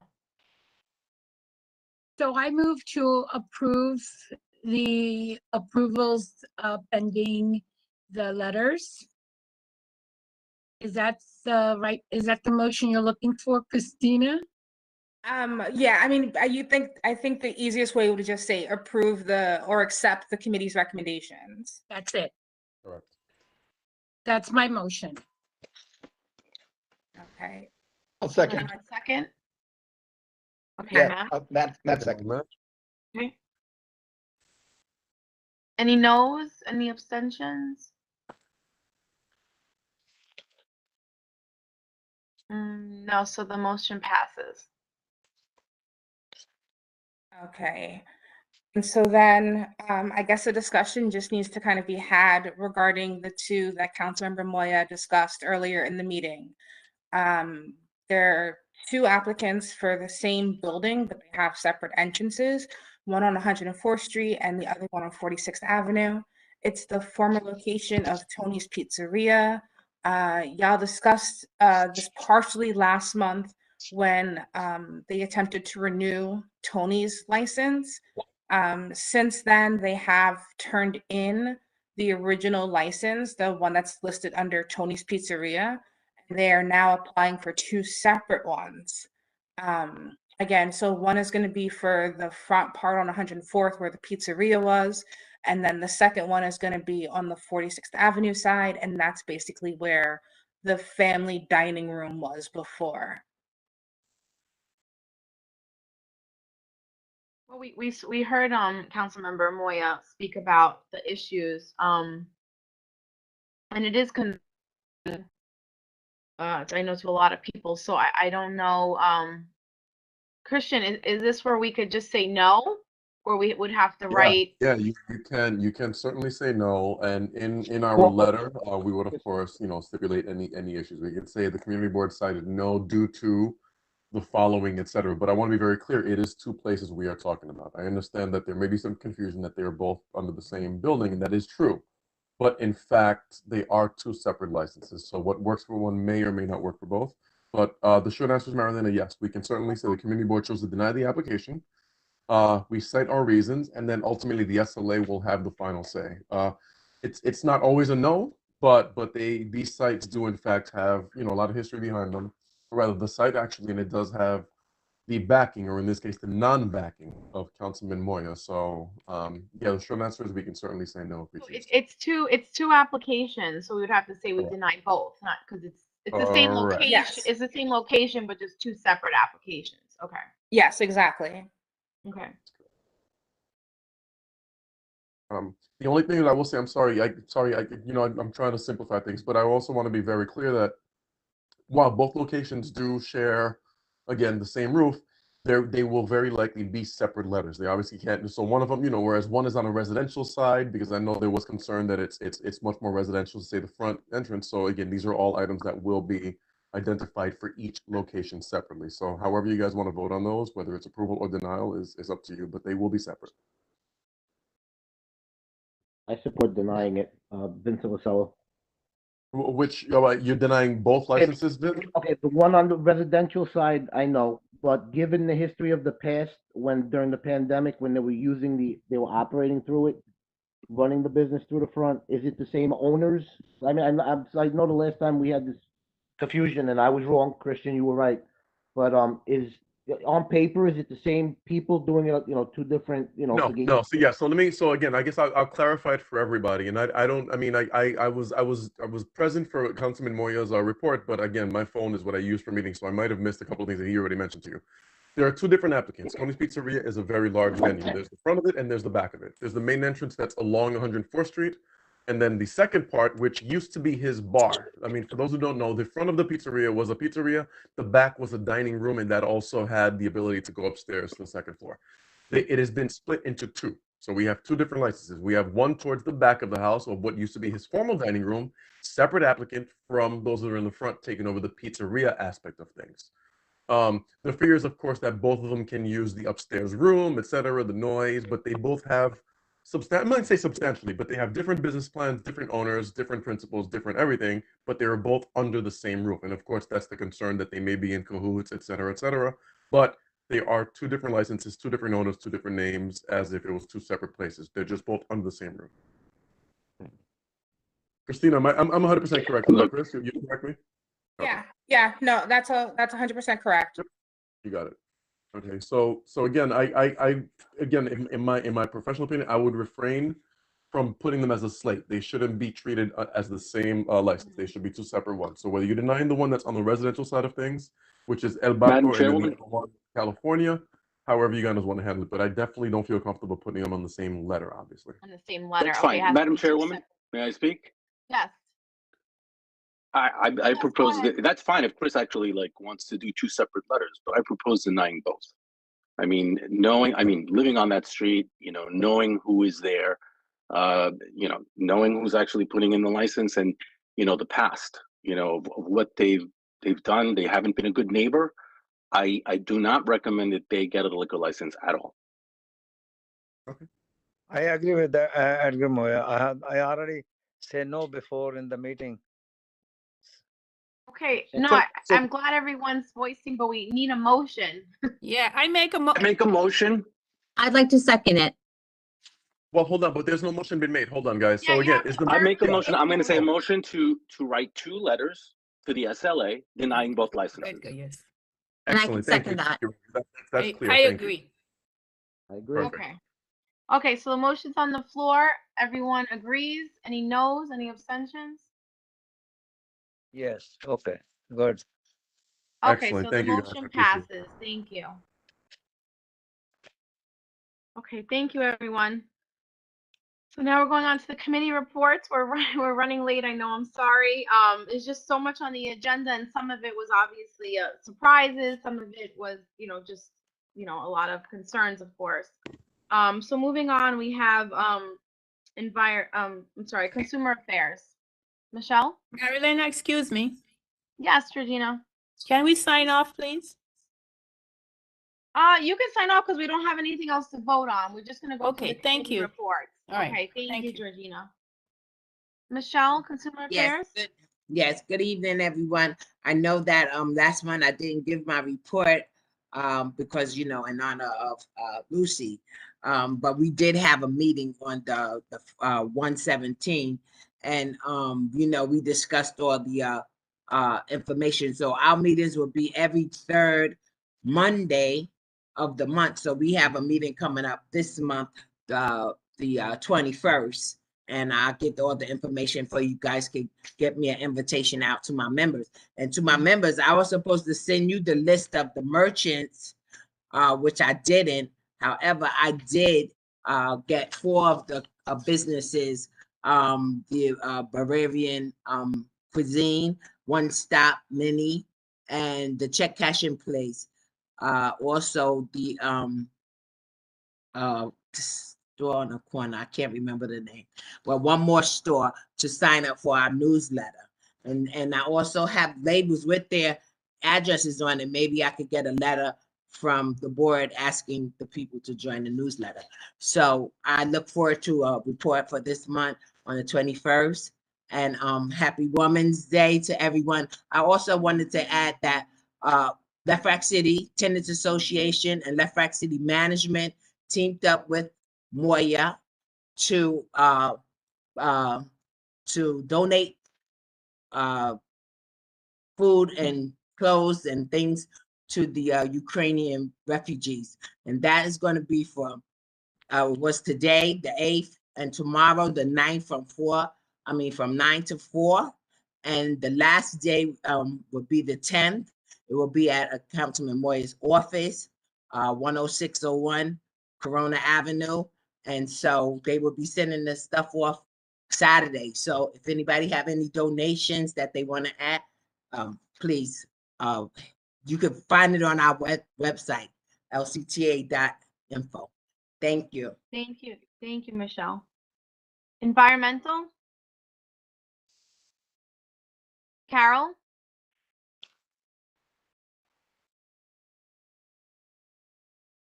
Yeah, I'm not sure. We spoke earlier and she had every intent on attending. Okay. I But know she was yeah, here earlier. She was here. I'm here, but hello. Can you Hi, hear me? Carol. You're good. All right. Good night. But environmental committee met on the 8th of March. The first thing on the agenda was that Dr. G had tendered her resignation as vice chair of the committee, and it was decided that I will not replace her since we're sort of at the end of the term. Second thing that was on the agenda was the responses to the FY 2023 needs statement from city agencies that we had received, and the environmental committee has forwarded its responses to the district manager. There was no report for the February 23rd Q-Swab meeting since the environment committee was meeting with Ms. Linton and her team for a presentation of Con Ed's Reliable Clean City project that same night. The next meeting for Q-Swab is March 23rd. Lastly, the Con Ed's Reliable Clean City project was presented at the meeting and will be presented also at the March 8th board meeting. A number of questions were asked of the presenters, and the more important of them, along with the answers, were addended to the February board minutes. At the March board meeting, the full board will have the opportunity to hear the full presentation and ask further questions. And that is the end of my report. Thank you so much, Carol. Health Committee? Clara? Yes, hi, good evening, everyone. The first and one and only successful health committee meeting happened January 24th, Monday, and it was really planned with the Disease and Control Department of Homeless Hospital Center. They did an excellent presentation, and the members of the committee that attended was Mr. Sonny Mahat, and I don't think any other member of the committee attended. Then I found out that these people in this committee, the members of the committee, they're no longer on the board. So we will have to wait till May to have our next health committee meeting to have a full to have a quorum. Lorena Diaz is no longer a member of the board. Salvatore Lombardo is no member of the committee board. Tony Mahat attends the meetings, the health committee meetings, and he's a member of the board. And that's Sandra Munoz, she's not a member of this committee. Edgar Moya does not attend the health committee meetings. Mayu is not a member of the community board. So I'm going to wait till May, till in the month of May to see if we have a quorum. We have new members in the health committee, and then have a meeting on May 30 is Memorial Day, so we won't be able to have a meeting. May 23rd, maybe May 23rd, we can have a quorum. We can have new members of the health committee, and we can have a good meeting. So this is all I have to add, because I do lots of work to get the speakers, to plan a good agenda, and then if people do not show up and they're not interested, I am not going to do any work. So I'm going to wait, and then most of the members have dropped out of the board. I would say the only member that is in the board is Edgar Moya, but he doesn't attend the House Committee meetings, so. Right. No, What- Clara, what difference? I understand your concern, and it is a problem, and your committee especially, because as of today, those members were still on, but next month, if they didn't renew, they're not going to be on. And I think we have to look into it, is still on the board. So what we're going to do is we're going to actually reach out to some people who are not participating. I know me and Christian had talked about that, and then also we are going to be getting the new members on, like I said in the beginning of the meeting, and we are going to immediately try to fill up the committees as much as possible. So I'm sorry, Clara, but thank you. Pending on having 4 new members by May, after we get a new, we get new people, approved, serve the community for 4.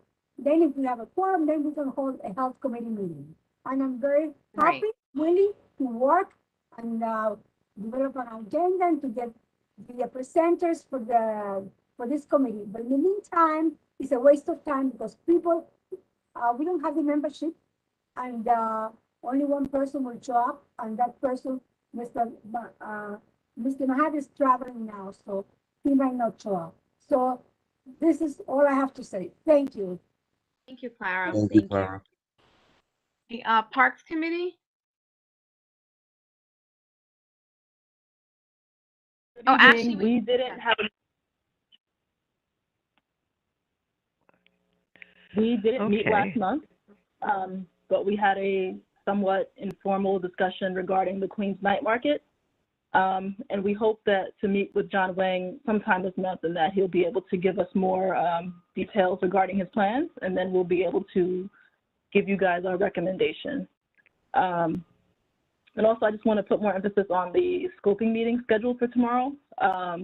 Like Christian said earlier, you know, a lot of times we have ideas and, you know, suggestions, but we don't voice them. So if anyone does want to participate, I'm going to include the link to RSVP for tomorrow's scoping meeting for Josephine Kamenity. Thank you, Ashley. Thank you, Ashley. Euler? Hi. If I heard Matt correctly, Matt said that the ADA will commence at Woodhaven Boulevard. Matt, if that is so, then I'll say that is something that we really need to be proud of, because we worked on that. If everybody remember, we worked on a text amendment. It was another long night, and we worked on a text amendment for the subway. And the subway, the ADA was not cited to have an ADA, an elevator at Woodhaven, Queens Boulevard, and we know we need that. That is one of the most busiest sites around. And for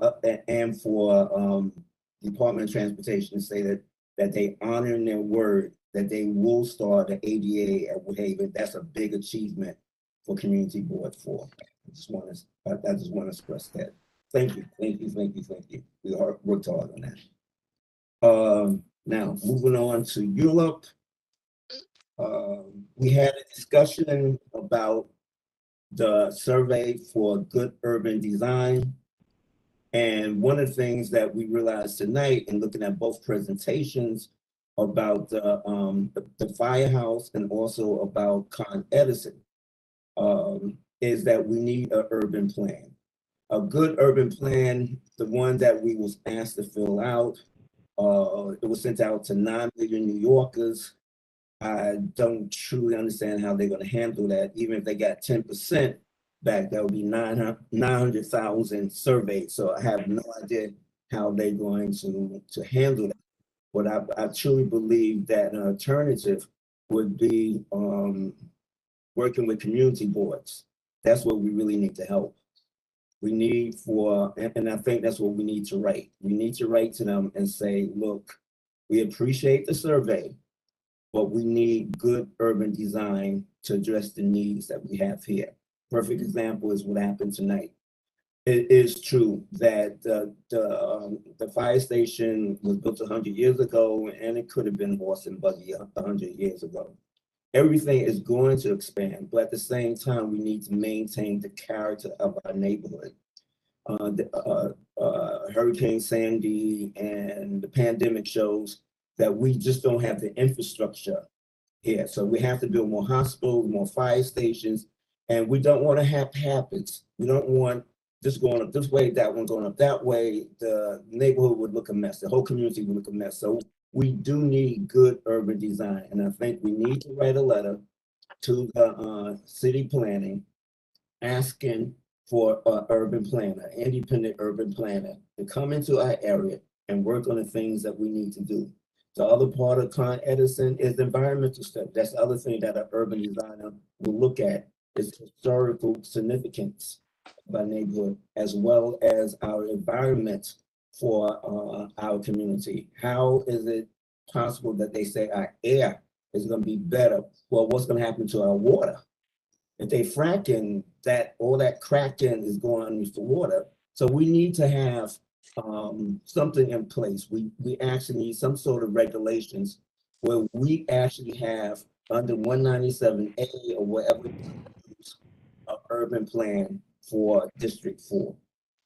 So Alton, also, I know we were in the discussion meeting. I think we need to talk about also community involvement. You know, I think because of the pandemic, they're not involving the community and they're getting away with a lot of this, not giving us reports, not involving us before something comes up. So I think we also need to stress that as well. all of that, it's so much, Yeah. so much. Yeah, so much. And I think we need to address that in a letter to go to the City Planning Commission. There was one other thing. During our discussion about the about good urban design, there was a question about certain homeowners were receiving letters that may be discriminatory or have some sort of problems about selling their homes. I'm not sure exactly what information they're getting from real estate salespeople. But I want to bring to everyone's attention that you can send that information to New York State DOSNY.gov. I'll put a chat in there. That's the Department of State. And if it's something that is widespread in the area, and it was the first time that it really came to my attention, we can get what's called a cease and desist order. We can request the Department of State to create a cease and desist zone for that area to prevent homeowners from receiving annoying and discriminatory literature regarding their home by asking people. I haven't seen it, so I'm not really sure exactly how to word it, but that's something that can go to the Department of State, and we can also request the Department of State to look at it and have a cease and desist order. So that's something that we will probably have to have a workshop on, because again, I'm not familiar with those who have been receiving these solicitation notices. And is there anything else? I think that's it. Alton, yeah, I know I was part of that discussion. I know Leanne, we said we're gonna do this letter, bring it to the board. So I mean, I know we're not gonna rush on it. Maybe next month, right? Maybe. Yes. But I think also we should include Assemblyman Brian Barnwell, because a lot of things we're talking about, especially in the last discussion meeting, he's doing some legislation about some of this stuff, and maybe we can give him, some of our concerns. Maybe he can make some legislation about some of these items that we discussed, Excellent. Yeah. Okay. Thank you, Alton. Is that it? Take care. Okay, thank you, Alton. Thank you. And youth committee. The youth committee, we did not meet for February, but we plan to meet on March 24th. And since the pandemic guideline has opened up a little, we should be able to come up and do something with the youth. But hopefully next month I have a lot to report. Thank you so much, Sylvia. Uh-huh. Okay, so I know Christian has something quick to report, and then if anyone has any other comments, I know we're running late. Yeah, and this is super quick. I have you guys at 10 o'clock on the dot. Somebody make a motion once I'm done. Sylvia, and yes, we're hoping to get some money. Let's hope. I did request it from both council people and the borough president. So if we get that, then we can definitely do something with the youth. So yes, the last thing is this, guys. Just bear in mind that the Governor Hochul had put an emergency want to say declaration. I don't even know what the term I'm looking for. It's a little late, but that the emergency declaration for open meetings is actually likely going to expire as of March 15th. What that means for us is we are going back to in-person meetings if this does not get renewed. If this does not get renewed come March 15th. So we'll see what happens. What I can't advise it. Of course, I can't say to do it. But if at all possible, I would advise all committees, if at all possible, to maybe not meet for the month of March, because at the office right now we're not quite ready. We did receive a furniture delivery during the COVID month, so we may not be able to sustain an actual meeting. And again, because meeting guideline laws are changing pretty constantly, do we mask? Do we not mask? We go mask it for the office, but we mask it people for the public come to it. It's a little shady, but just please bear in mind it is not officially expired, but it is set to expire on March 15th. So we have to batten down the hatches and prepare for potentially going back to in-person meetings. I've already started looking at venue spaces. Of course, the Italian charge is a possibility, et cetera, but just please bear in mind, guys, yeah, that's coming soon. And I want to say that last because I want to just make sure that that is on your minds. In a couple of days, we may be going back to in-person meetings. All right. And Marilyn, I'm good to go. Thank you. You guys we did it. Really good meeting. Anything else to add, or we're good? I know we're not good, but I make a motion to end this meeting. okay. Thank you, Michelle. Thank you, everyone, for your time. Thank you so much. Okay. Who adjourned, Marilyn? I saw Michelle, but who was the second? Okay, I can adjourn the meeting. I motion to adjourn the meeting. Thank you, Gurdeep. Thank you so much, everyone. Thank you. Okay. And Bye, thank you, everyone. Thank you, Bye. guys. Bye. Stay safe. Good to Okay, see everyone. Sandra. Bye, Nice to see you. Gurdeep. Bye, Alex. Bye, Matthew. Marlene. Good night, everyone. I feel like Good night. Waltons. Good night. Good night. Bye, Christian. How do I get out of here? Yeah, I'm trying to do. Why doesn't it have a? I It's can't get oh, out here it either. goes. It doesn't want me and you to leave. No. I'm still here, so don't worry about it. Here we go. Okay, I'm leaving now. I figured it out. Okay, bye. There we go. Me too. Bye. I'm out.